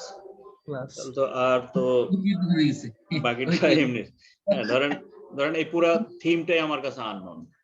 Amortisation বুঝি না, প্রিমিয়াম বুঝি না, বন্ডস চিনি না। তার মানে তিনটাই যদি যোগ হয় এমসিকিউ সূত্র অনুযায়ী এটা মাইনাস হইতেই হবে। ধরেন আমি যদি একেবারে উম্মিদ হই, তারপরে এটাই সঠিক হওয়ার কথা। হ্যাঁ, আচ্ছা, তারপরে এটা যেটা জেনে রাখার বিষয় সেটা হলো বন্ডস উইথ প্রিমিয়াম।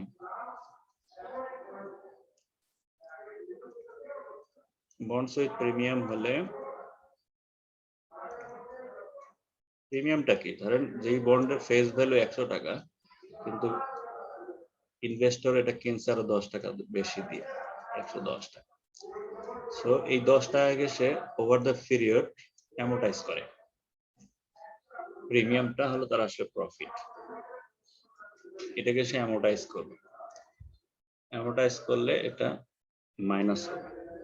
আর যদি বন্ডস উইথ, এটা একদম সূত্র মাথায় রেখে দেন, বন্ড উইথ ডিসকাউন্টেড বন্ড যদি হয়, 100 টাকা ফেস ভ্যালুর বন্ড 10 টাকা কমে বিক্রি হয়, 90 টাকায় বিক্রি হয়েছে, এটা ওভার দ্য পিরিয়ড এই 10 টাকাকে অ্যামোর্টাইজ করতে হয়, এটা লস। তো ক্যাশ ফ্লোর একটা নিয়ম আছে, লস হইলে যোগ, লাভ হইলে মাইনাস। তো প্রিমিয়ামটা আসলে লাভ, সো এটা যখন আপনি অ্যামোর্টাইজ করবেন এটাকে মাইনাস করবেন। আর ডিসকাউন্ট আলা বন্ড যদি হয়, শুধু প্রিমিয়ামের জায়গায় যদি ডিসকাউন্ট শব্দটা থাকতো তাহলে এটার অ্যামোর্টাইজেশন প্লাস করে। এর চেয়ে বেশি যদি আমরা জানতে চাই অ্যামোর্টাইজেশন কি, প্রিমিয়াম বন্ড অ্যামোর্টাইজেশন স্কেজুয়ালটা কিরকম হয়, এটার জন্য আমাদের পার্ট 2 ওয়েট করতেছে কর্পোরেট ফিনান্স। বাট আপাতত ক্যাশ ফ্লোকে স্যাটিসফাই করার জন্য আমার এই রুলসটা একটু মাথায় নিতে হবে। প্রিমিয়াম মানে প্রফিট, সো প্রফিট বা এই ধরনের যখন কোনো গেইন পাই আমরা সাধারণত ক্যাশ ফ্লো স্টেটমেন্টে ইনডিরেক্ট মেথডে অপারেটিং অ্যাক্টিভিটিসে মাইনাস করি। আর ডিরেক্ট ডিসকাউন্ট যদি হয়, ডিসকাউন্ট মিন লস, লসটাকে আমরা এই লসের অ্যামোর্টাইজেশনটাকে আমরা প্লাস করি। আর এগুলোর কোনো কিছু না জানলেও আমরা এইভাবেও বের করতে পারতাম, এলিমিনেট করতে পারতাম। সবভাবেই প্রস্তুত থাকতে হবে।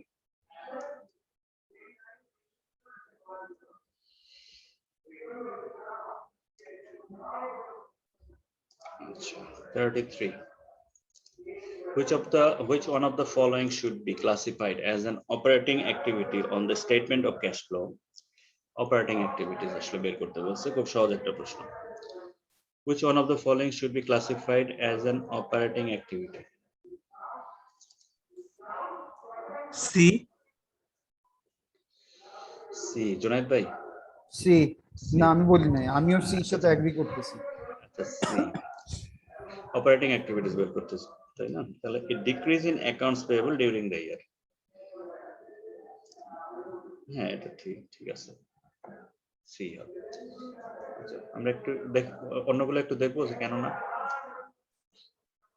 একটু কুইক দেখে যাই। যেমন payment of cash dividend from money arising from current operation, ডিভিডেন্ডের ব্যাপারটা ডেফিনেটলি ফিনান্সিং অ্যাক্টিভিটিস। বিতে দেখেন the purchase of additional equipment needed for current production, purchase মানে acquisition of asset, this is investing activities. আর ডিতে হচ্ছে an increase in cash resulting from the issuance of previously authorized common stock, এটাও financing activities. So একটাই আছে C, a decrease in accounts payable during the year, right? 34.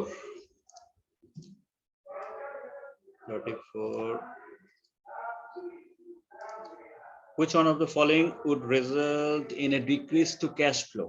Decrease to cash flow, that means outflow.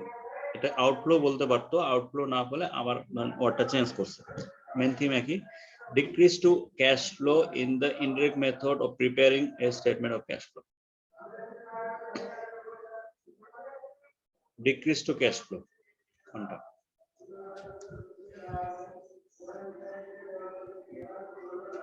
এটা B হওয়ার কথা না?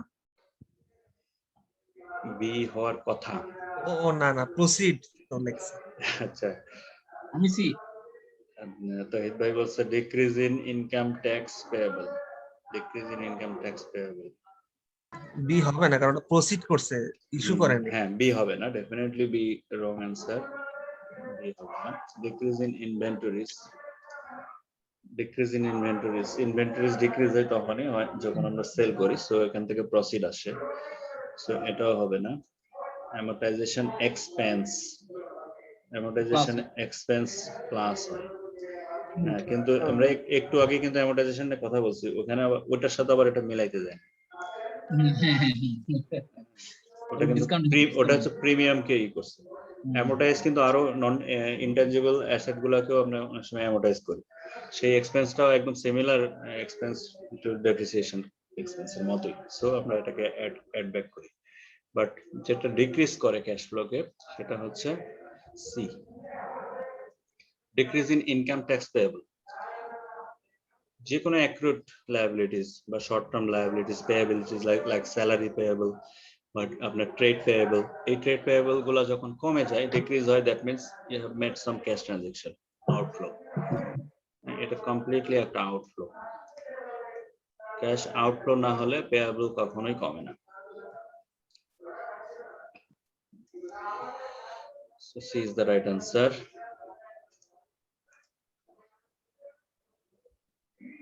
মোটামুটি জটলা কিন্তু ভেঙে গেছে আর কি, মানে অনেকেরই স্টাডি গ্যাপ আছে, জড়তা মোটামুটি ক্লিয়ার হয়ে গেছে, নাই আর সবই পারবেন আশা করা যায়।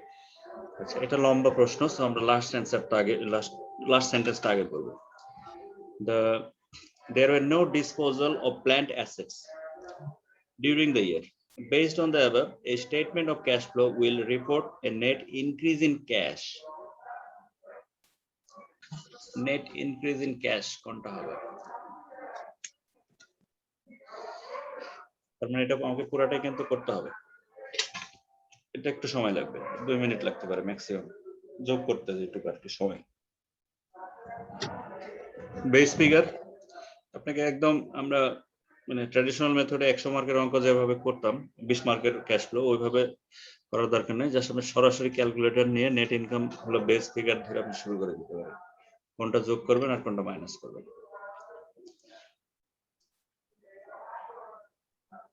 এখান থেকে শুরু।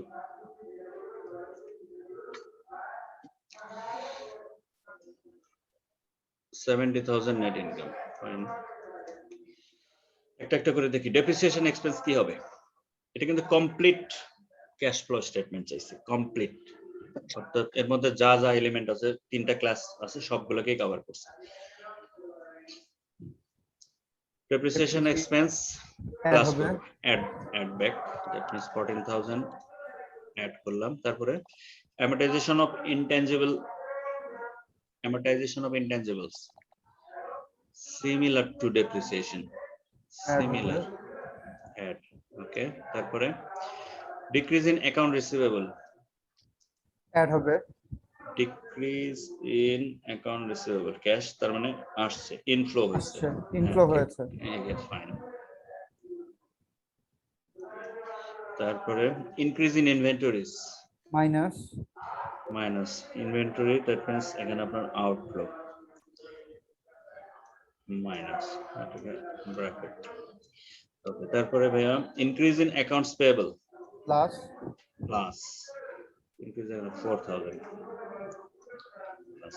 তারপরে increase in plant assets, increase in plant assets, sorry এটা মাইনাস হবে, মাইনাস হবে, এই তো হয়ে যাচ্ছে। তারপরে increase in contributed capital, that means paid in capital, plus, কেন প্লাস? না কেন প্লাস? পেড ইন ক্যাপিটাল আপনি যদি বেড়ে যায় এটা প্লাস করবেন কেন?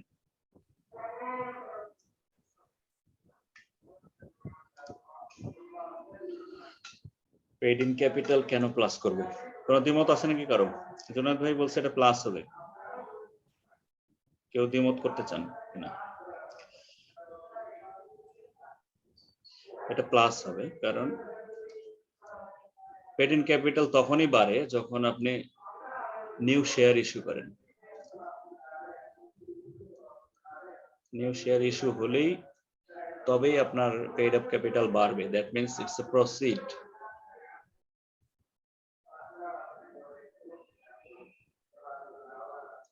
প্রসিড মানে ইনফ্লো,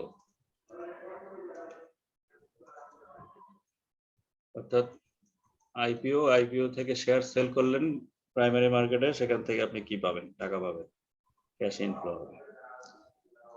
ওটাকে বিভিন্ন ভাবে লিখতে পারে তারা, কনফিউজ করার জন্য এই ধরনের ওয়ার্ড ইউজ করে। Contributed capital, paid up capital বললে কি হইতো? সবাই তো আমরা এটাই বেশি চিনি।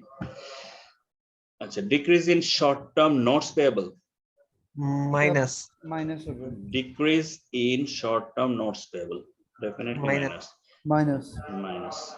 আচ্ছা, বিএম 55, এটা ডিক্রিজ, তাহলে কত হবে নেট? 11,000, absolutely right. আচ্ছা, এখানে আমি একটু রিক্যাপ করব, এটা খুব ভালো একটা প্রশ্ন ছিল, মানে ক্যাশ ফ্লো স্টেটমেন্টটাকে রিভাইজ করার জন্য এটা খুব ভালো একটা প্রশ্ন। আমি জাস্ট 1 মিনিট লাগবে, আমি প্রশ্ন করি, যে ওয়ালি ভাইকে দিয়ে শুরু করি। ডেপ্রিসিয়েশন এক্সপেন্স আপনি প্লাস করলেন কেন?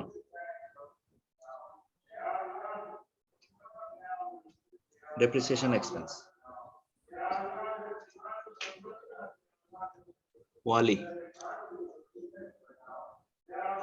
জি আবার একটু করুন কাইন্ডলি কোশ্চেনটা। হ্যাঁ, ডেপ্রিসিয়েশন এক্সপেন্স 14,000 আপনি প্লাস করছেন কেন?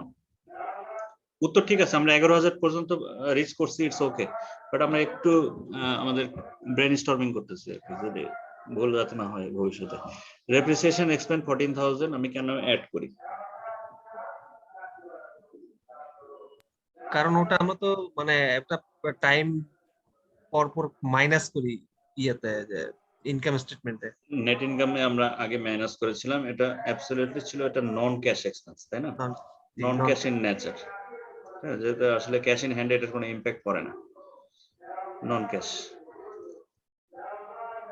সো এটা আমরা অ্যাড ব্যাক করে অ্যাডজাস্ট করি।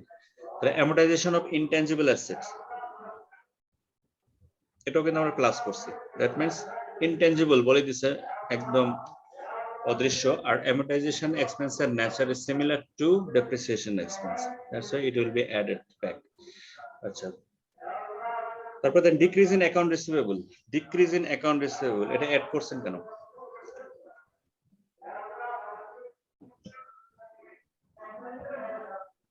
মানে আমাকে টাকা দিয়েছে, মানে আমরা যার থেকে টাকা পাবো দ্যাট মিন্স আপনার ক্যাশ কালেকশন হলে তবেই না আপনার অ্যাকাউন্ট রিসিভেবল ডিক্রিজ হতে পারে, তাই না? ক্যাশ রিসিভ হওয়া ছাড়া তো এটা কমানোর কোনো সুযোগ আছে কি? নেগেটিভ ডিক্রিজ দেখে হয়তো মানুষ নেগেটিভ মনে করতেছে, আসলে প্লাস হচ্ছে। আচ্ছা, এটা একটু জার্নালটা করলে আরো ভালো হবে। জিয়া ভাই, অ্যাকাউন্ট রিসিভেবল যখন কালেকশন হয় এটা জার্নালটা কি হয়? অ্যাকাউন্ট রিসিভেবল, আচ্ছা সরি, হ্যাঁ, cash debit, account receivable, credit. Cash debit মানে cash debit, sorry, account receivable, credit. Account receivable credit. Account receivable credit হওয়ার অর্থ হলো রিডাকশন বা ডিক্রিজ ইন অ্যাকাউন্ট রিসিভেবল, তাই তো? ক্যাশ ডেবিট হওয়া মানে increase in cash, increase in cash মানে ইনফ্লো অফ ক্যাশ, মানে ডেবিট অ্যাকাউন্ট, এই কারণে আমরা এটাকে অ্যাড করি। আর যদি এটা উল্টাটা হইতো সেক্ষেত্রে আসলে বুঝতে হবে যে আমার ওই পরিমাণ যেটা ইনক্রিজ অ্যাকাউন্ট রিসিভেবল যতটুকু ইনক্রিজ করে ততটুকু আসলে আমি ক্যাশ কালেকশন ফেল করছি, দ্যাট মিন্স কোনো ইনফ্লো হয় নাই, বাট আমি ধরে নিছি, এই কারণে মাইনাস করি। আচ্ছা, increase in inventories, increase in inventories আমি এটা একটা কারেন্ট অ্যাসেট, আপনি পারচেজ না করলে তো আসলে ইনভেন্টরিজ বাড়ার কথা না, এই কারণে এটা মাইনাস। আচ্ছা, ইনক্রিজ ইন অ্যাকাউন্টস পেয়েবল, আমরা মানে আরো বাকিতে মানে পারচেজ করছি আরো। ইনক্রিজ ইন অ্যাকাউন্ট আরো বাকি, মানে ক্যাশ দেওয়ার কথা আমি দেই নাই, ক্যাশটা রেখে দিছি আমার হাতে থেকে রয়ে গেছে, এটা এখানে একটা প্লাস। আচ্ছা, increase in plant assets, asset purchase করছি। অ্যাসেট পারচেজ করছেন, এটা কোন ধরনের অ্যাক্টিভিটিস? এটা হলো investing. Investing activities, okay fine. Increase in contributed capital, এই যে পেইড আপ ক্যাপিটাল, ফাইন্যান্সিং এর, ফাইন্যান্সিং অ্যাক্টিভিটিস, এটা কি ইনফ্লো না আউটফ্লো ছিল? এটা ক্যাশ ইনক্রিজ, এটা হলো ইনফ্লো। ইনফ্লো মানে দ্যাট মিন্স আপনি ক্যাশ ইস্যু করার মাধ্যমে ক্যাশ কালেকশন করছি, ফান্ড রেজিং ফান্ড অ্যাক্টিভিটিস এটা। আচ্ছা, আরেকটা হচ্ছে decrease in short term notes payable, আমার মানে কাস্টমারদেরকে পে করে দিয়েছি টাকা, যারা আমার থেকে টাকা পাবে। Short term notes payable, that is এটা outflow. Decrease in short term notes payable এটা হচ্ছে আপনার হচ্ছে আসলে ক্যাশ চলে গেছে, ক্যাশ চলে গেছে ডেফিনেটলি। এটা কোন ধরনের অ্যাক্টিভিটিস? ইনভেস্টিং এর মধ্যেই পড়বে। ইনভেস্টিং, আর ইউ শিওর জনাব ভাই? এটা নেচার থাকে, এটা ভাই অপারেটিং অ্যাক্টিভিটিস না। Decrease in short term notes payable, short term notes payable term দ্বারা একটু ঠেস মারছে, অ্যাক্রুয়াল কোনো কিছু না কিন্তু এটা ইটস পেয়েবল, আমার কাছে নোটস পেয়েবল, সো এটা আমার অপারেটিং এ যাবে। নোটস পেয়েবল, আচ্ছা না এখন তো আরো তাহলে যুক্তিতর্ক আছে। তৈরি ভাই কি মনে করছেন, এটা আসলে অপারেটিং না ফিনান্সিং? নোটস পেয়েবল, হ্যাঁ অপারেটিং তো আমরা আচ্ছা টিউটোসকে বলছি না। ঠিক আছে, মানে আমরা ডিফারেন্সিয়েট করব কিভাবে এটা, মানে নোটস পেয়েবল এটা ফিনান্সিং নয় কেন? ফিনান্সিং নয় কেন? Short short term term short term, term দেখি, টার্ম পিরিয়ডটা দেখি, টার্ম শর্ট টার্ম। আচ্ছা, নোটস পেয়েবলটা সাধারণত কোনো এটা কিন্তু একটু ফর্মাল নেচার অফ ক্রেডিট, তাই না? অ্যাকাউন্টস পেয়েবলটা ভেরি মাচ নন ফর্মাল। আচ্ছা, দাদা কি বলে দেখি, একটু কনফিউশন আছে আমার নিজেরই আছে। দিন না অনেক সময় ক্রেডিট স্কোর যখন ধরেন আমরা মর্গেজের ক্ষেত্রে অনেক সময় করি, কিন্তু মর্গেজটাকে তো ফিনান্সিং এ ট্রিট করা হয়। দাদা কি বলেন? দিদু ভাই কোনটা পয়েন্ট কোনটা আমি আসলে যেমন decrease in short term notes payable, এটা হচ্ছে কোন ক্লাসিফিকেশনে পড়বে? এটা অপারেটিং এ না ফিনান্সিং এ? আচ্ছা, decrease in short term notes payable, যে কোনো ধরনের অ্যাক্রুয়াল বা পেয়েবল যেগুলো আছে, trade short payable, term notes এগুলো পেয়েবল তো সেটা তো সাধারণত কারেন্ট লায়াবিলিটি, ঠিক আছে? Current liability. আচ্ছা, হ্যাঁ, এটা কারেন্ট লায়াবিলিটি হলো এটা অপারেটিং অ্যাক্টিভিটিস এর একটা পার্ট, অপারেটিং। ঠিক আছে? ওকে, হ্যাঁ, এখন কোশ্চেনটা কোন জায়গায়? কোশ্চেনের কোনো যেটা প্রশ্ন করছে ওইটাই প্রশ্ন আর কি, যে এটা আসলে ফিনান্সিং অ্যাক্টিভিটিস না আচ্ছা। Operating activities? এটা তো আসলে নেগোশিয়েবল ইনস্ট্রুমেন্ট তো নোটস পেয়েবলটা। এটা তো কারেন্ট লায়াবিলিটির পার্ট, হ্যাঁ, এটা অপারেটিং অ্যাক্টিভিটিস। অপারেটিং, ওকে। শর্ট টার্ম নোটস পেয়েবল, মানে জাস্ট আমার কনফিউশনটা ছিল যেহেতু নোটস পেয়েবল কিন্তু একটা ফর্মাল টাইপ অফ লোন, এই কারণে বলা আর কি। শর্ট টার্ম এটা নিয়ে আমার কোনো কনফিউশন নাই, শর্ট টার্ম বলেই দিচ্ছে decrease in short term notes payable. আচ্ছা, এখানে আচ্ছা নোটস পেয়েবল না, short term notes payable, there were no disposal of plan that's being there based on the above. এটা মাইনাস হবে, এটা নিয়ে আমাদের কোনো কনফিউশন নাই, আমরা অঙ্কটা সঠিকভাবে পারছি, 11,000 টাকা, ইটস ওকে। আচ্ছা, বুঝছি। শর্ট টার্ম নোটস পেয়েবল না,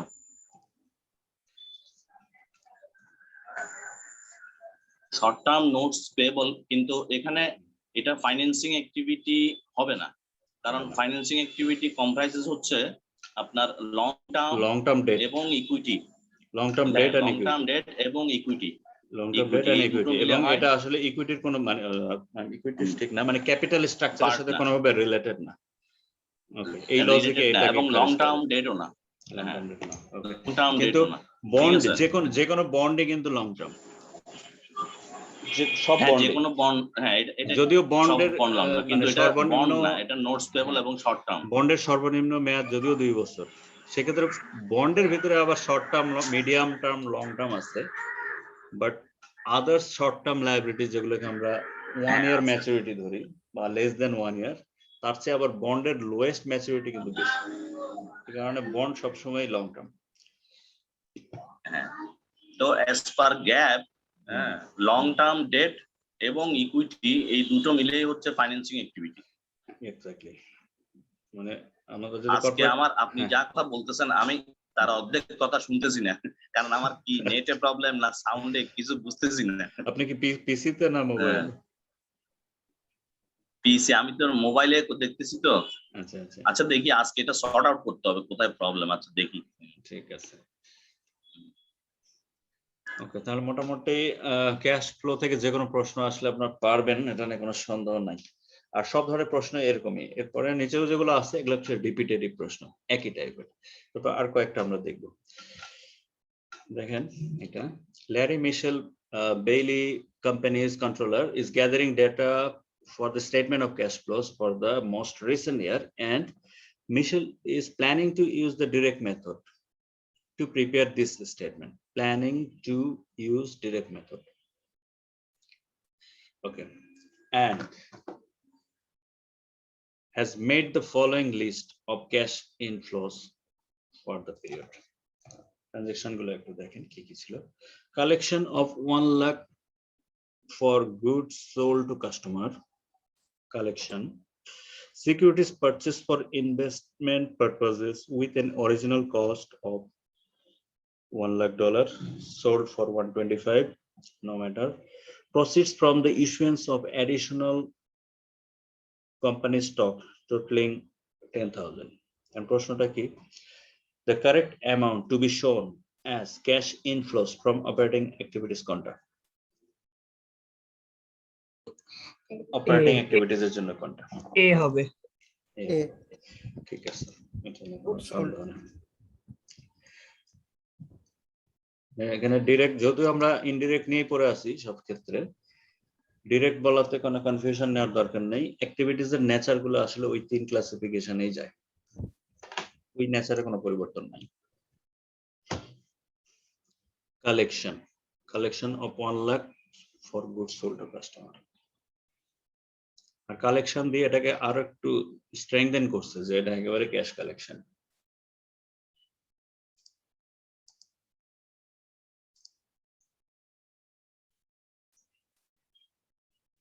So, which with respect to statement of cash flows classifies business transaction into operating, investing and financing activities.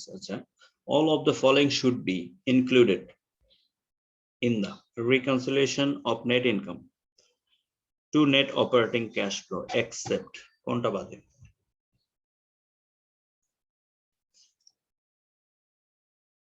Zia ভাই,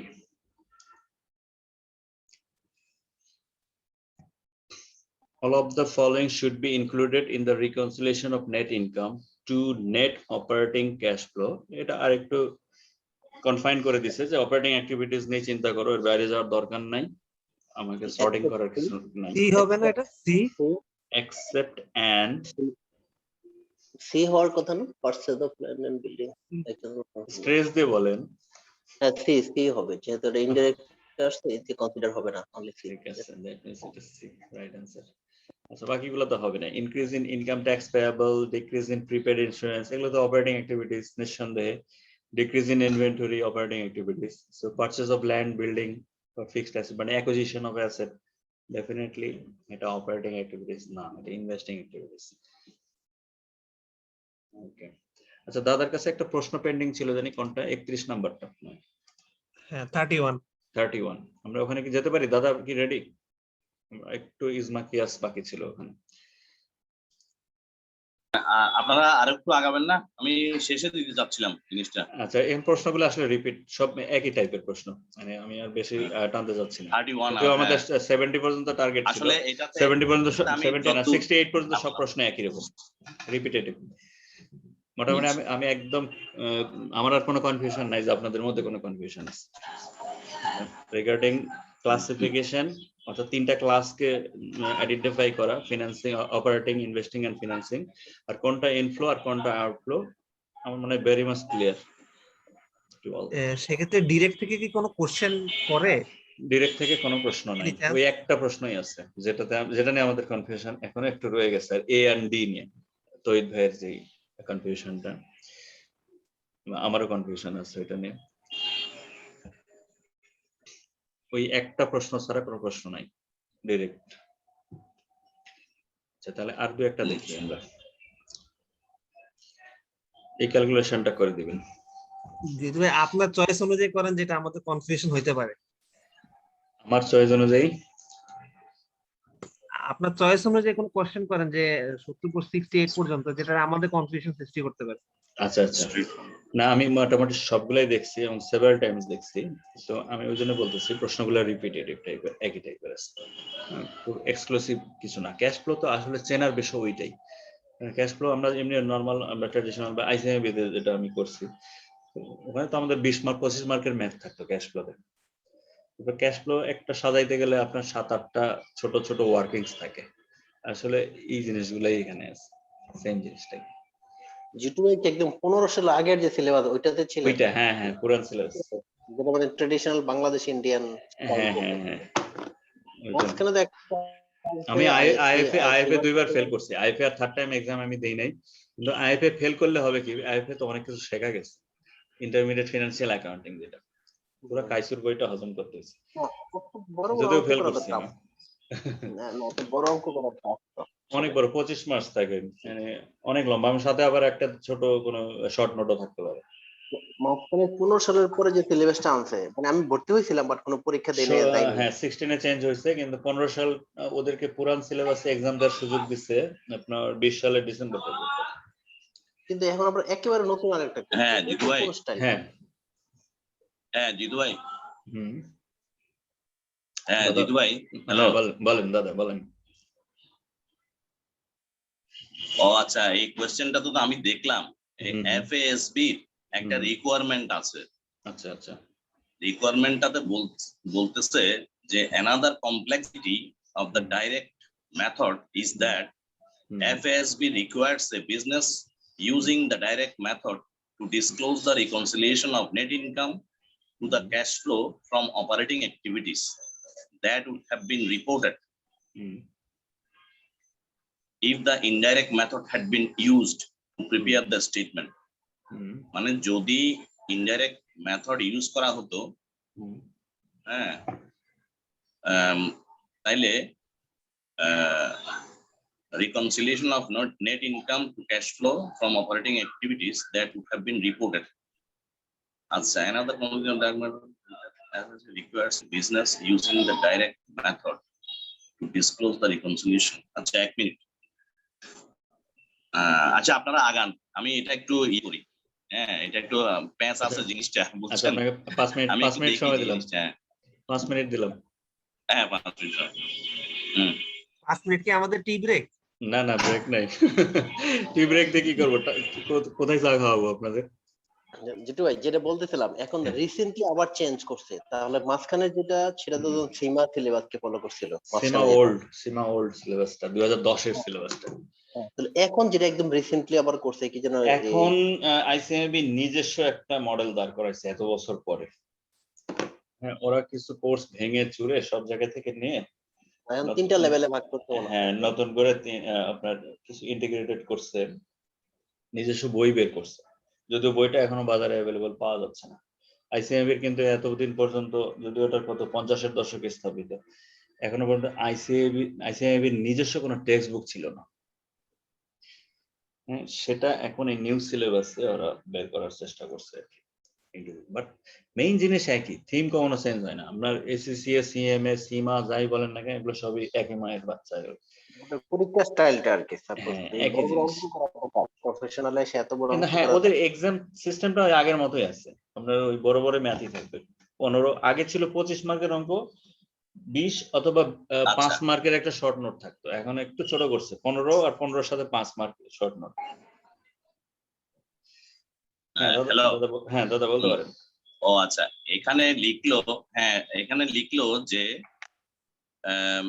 মানে ফাইন্যান্সিয়াল মানে এফএএসবি বোর্ড, ওদের একটা রিকোয়ারমেন্ট আছে। ওরা বলতেছে যে আপনি ইনডাইরেক্ট মেথড করেন বা ডাইরেক্ট মেথড করেন, নেট ইনকামের সাথে যে অ্যাডজাস্টমেন্ট করে অপারেটিং অ্যাক্টিভিটিস এর যে একটা অ্যাডজাস্টমেন্ট দিতে হয় না, ওটা আলাদা করে দিতে হবে। আর ইনডাইরেক্ট মেথড করলে তো এমনিতেই অ্যাডজাস্টমেন্ট হয়ে যাচ্ছে নেচারালি। আচ্ছা, ঠিক আছে।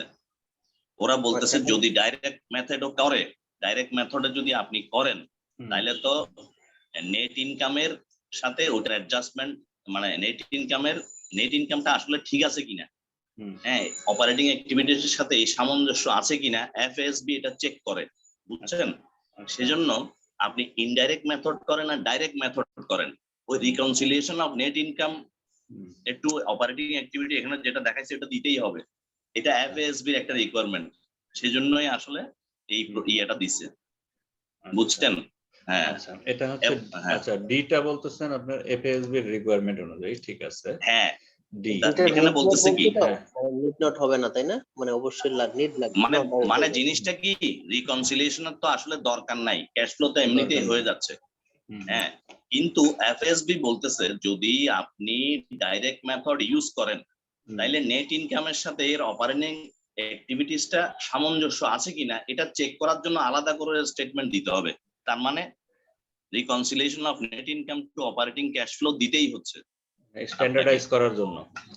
স্ট্যান্ডার্ডাইজ করার জন্য মানে এটা আলাদা করে হলেও আপনাকে রিকনসিলিয়েশনটা দেখাই দিতে হবে, পাশে নোটিশ বোর্ড নটা বিনি আকারে হলেও দেখাই দিতে হবে।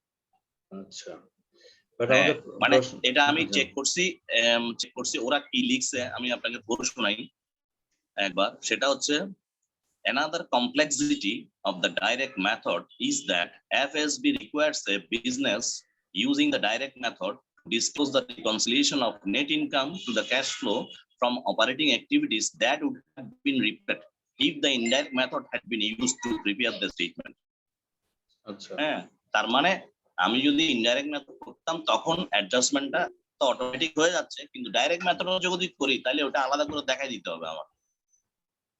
আচ্ছা আচ্ছা কিন্তু এইখানে মানে ধরেন requirement-টা আমরা যে হচ্ছে- প্রশ্নটাতে ছিলাম যে with respect to content and form of the statement of cash flow, অর্থাৎ ক্যাশ এই সেন্টেন্স অনুযায়ী ক্যাশ ফ্লোর সাথে একদম মানে ভেরি মাচ ক্লোজ স্টেটমেন্ট আসলে কোনটা? এটা আসলে জিতু ভাই, এটা আসলে প্লেন একটা মানে ক্যাশ ফ্লো স্টেটমেন্টের প্লেন একটা সংজ্ঞার Plain সাথে একদম সংজ্ঞাটা এই সংজ্ঞাটাই মিলে যাচ্ছে, কারণে একটা হলো। শোনো, হ্যাঁ ডেফিনেশন অনুযায়ী নিলে এটা ঠিক আছে, একদম মোস্ট অ্যাপ্রোপ্রিয়েট। কিন্তু ইনডেক্স মেথড থাকতে হলে ইনভেটে হতো না, কিন্তু হ্যাঁ। ডেটটা হবে না কেন যেতে ভাই? হ্যাঁ ডিটা ধরেন এফএসবি যে রিকোয়ারমেন্ট অনুযায়ী ডি এর স্টেটমেন্টটা কিন্তু ট্রু স্টেটমেন্ট, কিন্তু নিড নট বলা আছে, এইজন্য ট্রু হচ্ছে না। আচ্ছা আচ্ছা নিড টু বি হতো। Need to be. আচ্ছা প্রয়োজন হবে না, প্রয়োজন হবে না। ওকে এই নোট দ্বারা এটাকে আমরা ওটা ঠিক ক্যাশ ফ্লো দ্বারা কি হচ্ছে, কন্টেন্ট ফর্ম ঠিক দ্বারা আছে। need not be presented, অর্থাৎ আমাকে প্রেজেন্ট করতে হবে না বলছে, আসলে কিন্তু কিন্তু প্রেজেন্ট এটা করতে হবে হবে। হবে হ্যাঁ, সেটা সেপারেটলি হবে আর কি, ওকে কিন্তু প্রেজেন্ট করতে হবে। নাও ইটস ক্লিয়ার, অর্থাৎ এটা রিকনসিলিয়েশন করতে হবে হবে, এটা As ওরা per- চেক করবে, এফএসবি বোর্ড এরা চেক করবে নেট FSB ইনকামের সাথে। আসলে তো ক্যাশ ফ্লো আচ্ছা আমি যদি ইনডাইরেক্ট মেথডে হুম, করি হুম, তাহলে হুম। নেট ইনকাম করতেছি, এটা এক ধরনের আচ্ছা। চেকিং হয়ে যায় ওকে অপারেটিং অ্যাক্টিভিটিসটা। তার মানে এটা স্ট্যান্ডার্ডাইজ করার জন্য এটা করতে হবে। রাইট রাইট, আচ্ছা এখানে হবে। বলছে হবে না, হবে So না। এটা বাদ দিচ্ছি। ওকে নাও ইটস ক্লিয়ার। ঠিক আছে তো ভাই, ওকে ওকে আচ্ছা আর একটা অঙ্ক করাবো, আর একটা অঙ্ক আছে। লাস্ট যে ম্যাথটা দেখাচ্ছিল ওটাই একটু দেখেন। হ্যাঁ ওইটাই।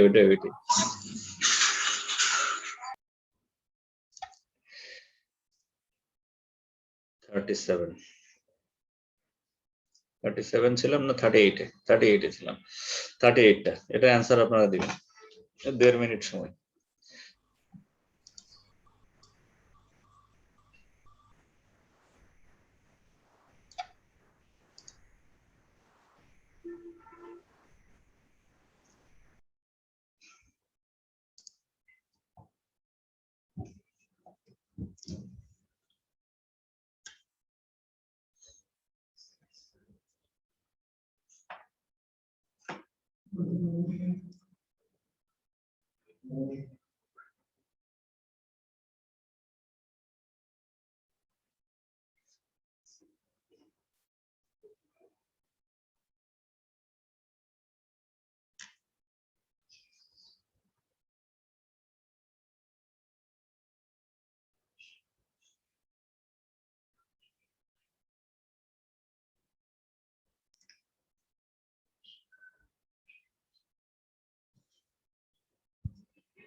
মিলছে নাকি সাকিব ভাই? বস মিলছে আমার, কত বলবো, সি। আপনার কথা হচ্ছে সি। সি। আচ্ছা সাকিব ভাই বলছে সি। মিস্টার ওয়ালি এখন একটু দেখতেছি কনফিউজড দাঁড়াচ্ছি ভাই। আচ্ছা আচ্ছা আরো 30 সেকেন্ড দিলাম, এটা খুবই ভালো একটা ম্যাচ ছিল।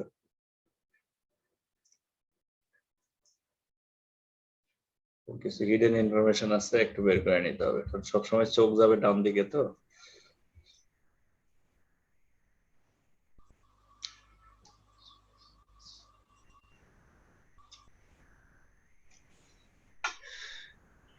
জিয়া ভাই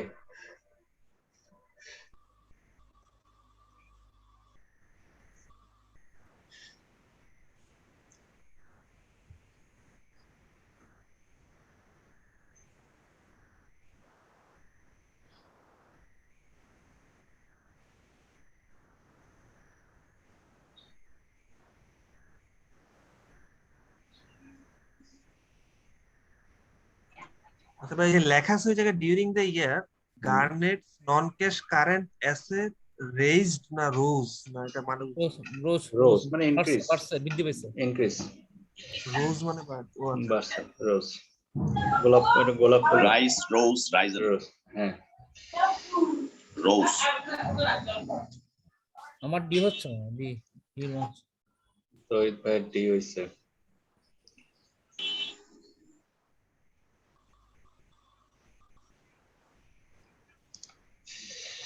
রোহিত ভাই বলছে ডি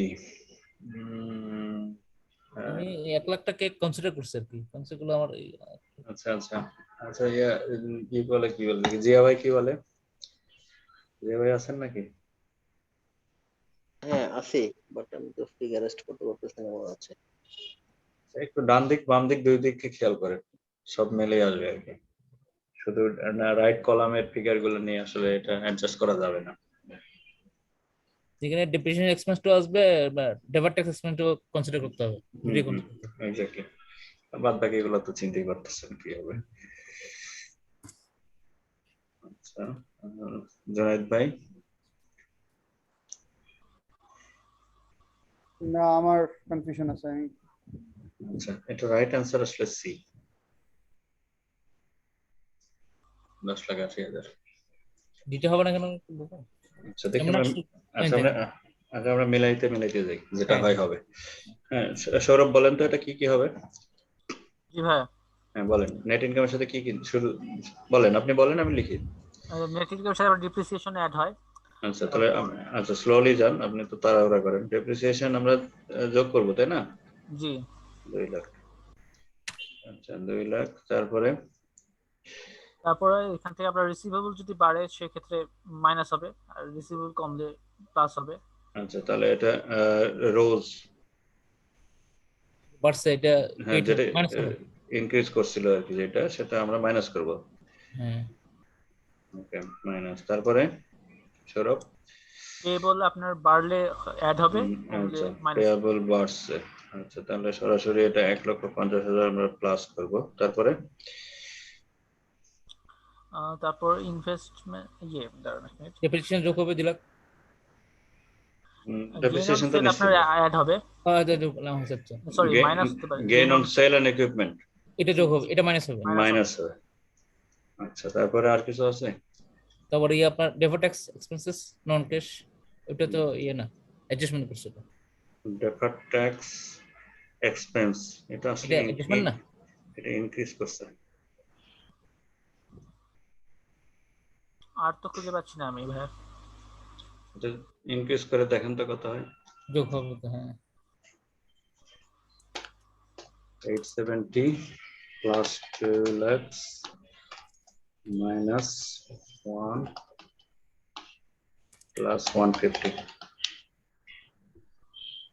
minus 40 plus 30 11,10,000। এটাই তো হবে। হ্যাঁ অ্যান্সার ডি রাইট। 11,10,000। ভাইয়া 30,000 টাকা থেকে আসছে লাস্টে। ডেফার ট্যাক্স ঠিক আছে, এটা হবে 11,10,000। 11,10,000। হ্যাঁ ওয়ালি ভাই কোনো কনফিউশন আছে নাকি? জুনায়েদ ভাই ফিগার মিলছে এখন? টোটালটা একটু বলেন ভাই কিভাবে হইলো। আচ্ছা আচ্ছা এর খুব বেশি প্যাচ ছিল না আর কি, ওই যে কিগুলা করছে। আচ্ছা দেখেন কোনটা আমরা কোন ফিগারটা কনসিডার করছি আর কোনটা করি নাই, কেন করি নাই সেটা বুঝলেই হবে। ফিগার যোগ বিয়োগ ভুলতেই করে। নেট ইনকাম 8,70,000, এটা তো বেস। ডেপ্রিসিয়েশন এক্সপেন্স, ডেপ্রিসিয়েশন কোথায় পাবেন? এখানে দেওয়া আছে, 2 লাখ যোগ করে দেন, কোনো চিন্তা ছাড়া। আচ্ছা, আর এই ফিগারটা দেখেন 38 লাখ যেটা ছিল selling and general expense, it is not part of, it's not the consideration of cash flow, এটা দরকার নেই আমাদের। ইন্টারেস্ট এক্সপেন্সের কি দরকার আছে?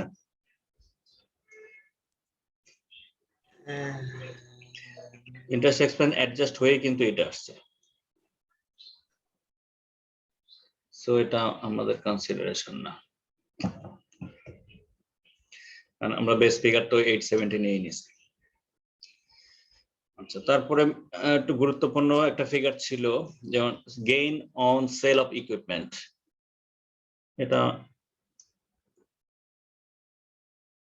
এটা কেন আমরা এই করছি, মাইনাস করছি?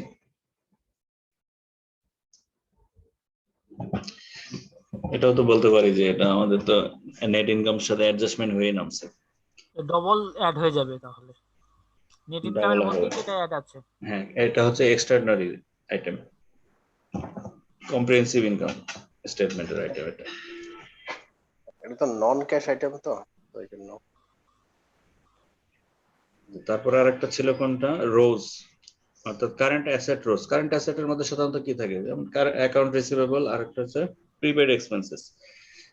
এগুলো বাড়লে হবে মাইনাস, এই কারণে 1 লাখ এটাকে আমরা মাইনাস করে দিচ্ছি, এটা মাইনাস হয়েছে।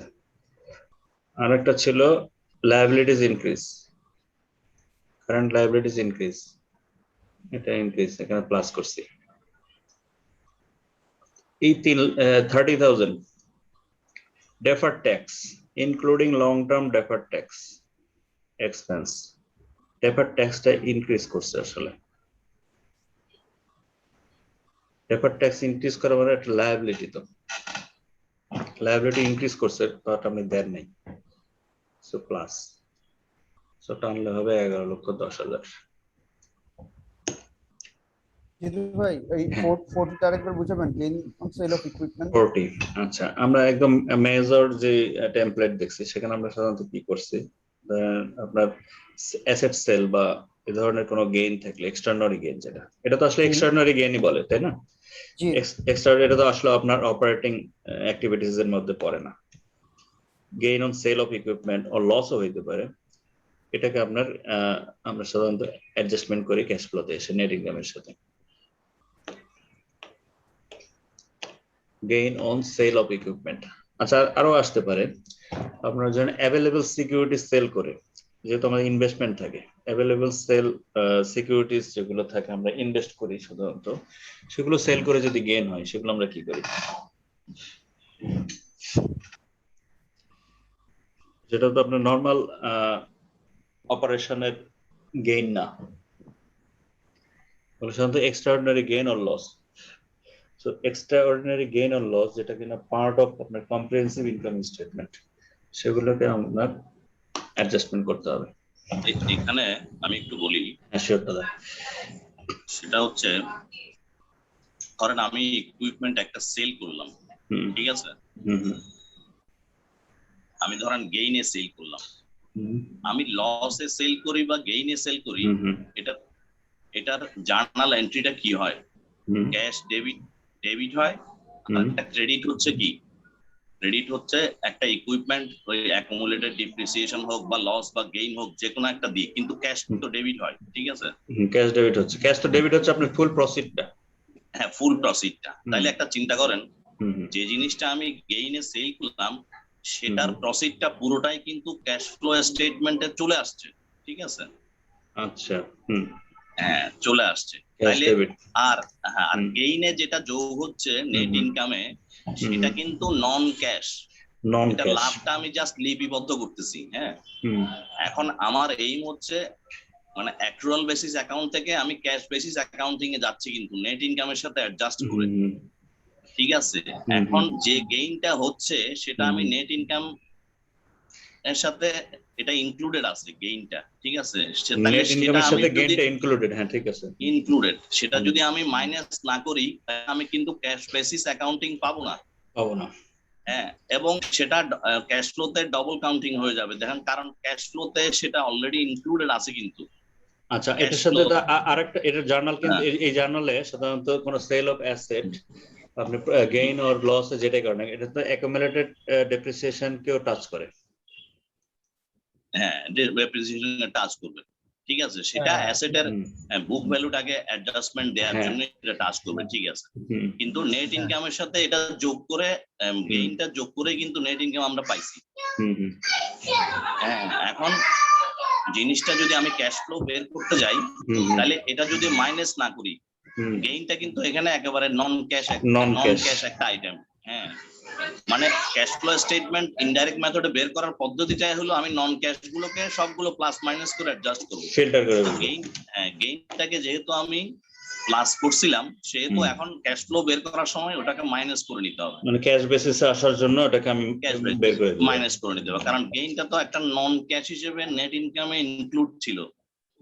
নেট ইনকামের মধ্যে তো ছিল, ওই 870 এর মধ্যে এটা ছিল, এই গেইনটা এটা ছিলই। যেহেতু এটা মানে মূল সিক্রেটটা হলো এটা হচ্ছে নন ক্যাশ আইটেম, নন ক্যাশ, রাইট। যে ভাই আমি একটু যোগ করবো একটু, শিওর আমরা যেটা বের করছি আসলে অপারেটিং ক্যাশ ফ্লোটা বের করছি, operating cash flow, right, operating income. হ্যাঁ, যার কারণে গেইন ও সেল এটা নন অপারেটিং আইটেম, নন অপারেটিং আইটেম, যার কারণে ওটার সাথে আমরা এটা মানে এই করে দিই, মানে আরেকটু বলে নেই, ঠিক আছে। আচ্ছা না, আমি ইয়ার কথা একটু স্ট্রেস দেই, আমি যেটা মানে আমিও বলছিলাম সেটা হচ্ছে তৌহিদ ভাই যেটা বলতেছে, তৌহিদ ভাই নন অপারেটিং আইটেম, তো এটা নন অপারেটিং আইটেম, এটাকে আমরা সেপারেট করে ফেলতেছি, সেপারেট করে আসলে অপারেটিং দিকে আসলে আমার ক্যাশ ফ্লো কত আসে সেটা টু ডিটারমাইন ইট, মানে বের করার জন্য আমরা আসলে নন অপারেটিং অর্থাৎ রেগুলার অ্যাক্টিভিটিজ এর মধ্যে পড়ে না এটা। হ্যাঁ আচ্ছা, এটা একটা, হ্যাঁ দাদা যেটা বলতে চাচ্ছিলেন, হ্যাঁ সেটা। আর ইকুইপমেন্টে আসলে মূল আইটেমটা তো আসলে বেচা কেনাটা, তো ইকুইপমেন্ট বেচা কেনাটা তো সেটা ইনভেস্টিং এ পড়বে, আর এটা হচ্ছে লাভের ব্যাপার, সেটা অপারেটিং এই পড়তেছে। এক্স্যাক্টলি, অর্থাৎ ওই সেলটা, gain on sale of equipment যেটা, এইটা টোটাল প্রফিটটা কিন্তু ইনভেস্টিং অ্যাক্টিভিটিজ এ নিয়ে গেছে। হ্যাঁ, তাই না, ইনভেস্টিং, সেল অফ ইকুইপমেন্ট যেটা, রাইট। কিন্তু শুধু গেইনটা কিন্তু পার্ট অফ অপারেটিং অ্যাক্টিভিটি এবং নন ক্যাশ গেইন। জুনায়েদ ভাই, জি, আপনি কিছু অ্যাড করতে চান কিনা? না, মানে আপনার অ্যানসারটা আচ্ছা না, শেষ করব, এখনই শেষ করব। অ্যানসারটা পাইছেন কিনা? জিতু ভাই একটা কোশ্চেন ছিল, সেটা হলো যদি আমার লস অন যদি হইতো সেক্ষেত্রে সেই ট্রিটমেন্টটা আমরা কিভাবে করতাম? জাস্ট রিভার্স করতাম, ওই যে একইভাবে প্লাস করে, কারণ আমি নেট ইনকামটা কিভাবে পাইছি, নেট ইনকামটা পাইছি হচ্ছে লসটা মাইনাস করে, ঠিক আছে, লসটা মাইনাস করে নেট ইনকামটা পাইছি। যেহেতু এই লসটা নন ক্যাশ, কিন্তু নন ক্যাশ, ওয়ালের কথাই বলি, এখানে যদি লস হইতো, লস হলো এটা এই স্টেটমেন্ট এটা এইভাবে থাকতো, রাইট, ঠিক আছে, তখন ক্যাশ ফ্লো স্টেটমেন্টে এটা উল্টাই দিবেন খালি, তখন আমরা প্লাস করে নিতাম, রাইট, প্লাস করে আপনি ক্যাশ ফ্লোটা পাবেন তখন। এটাই, এবার বুঝতে পারছি, ঠিক আছে। তার মানে দুইটা সিক্রেট আছে, একটা হচ্ছে একটা নন অপারেটিং আইটেম, আর একটা হচ্ছে নন ক্যাশ গেইন অর লস, এই হলো বিষয়। আর এটা টোটাল প্রফিটটা কিন্তু ইনভেস্টিং অ্যাক্টিভিটিজ এ চলে গেছে বা অ্যাড হবে এটা নিচের দিকে, অলরেডি এটা ক্যাশের মধ্যে ইনক্লুড হয়ে আছে, ক্যাশের মধ্যে ঢুকে আছে, যার কারণে এটা এখন আসবে না। এক্স্যাক্টলি। তো ঠিক আছে, মানে ক্যাশ ফ্লো স্টেটমেন্ট নিয়ে কারো কোনো সন্দেহ নাই আশা করা যায়, এবং এখানে সেকেন্ড টাইম প্র্যাকটিস করলে যতগুলো এমসিকিউ থাক না কেন 100% অ্যানসার করতে পারবেন এবং সঠিক অ্যানসারই করতে পারবেন, কোনো সন্দেহ নাই। তো নেক্সট সেশনের জন্য কি থাকবে আমি জানাই দিচ্ছি একটু পরে, মেসেঞ্জারে আমি জানাই দেব, পর্যন্ত থাকবে। তো ঠিক আছে, আজকে এই পর্যন্তই থাক। আসসালামু আলাইকুম। ওকে, ধন্যবাদ। আসসালামু আলাইকুম। ঠিক আছে জুনায়েদ ভাই, ওকে, আল্লাহ হাফেজ।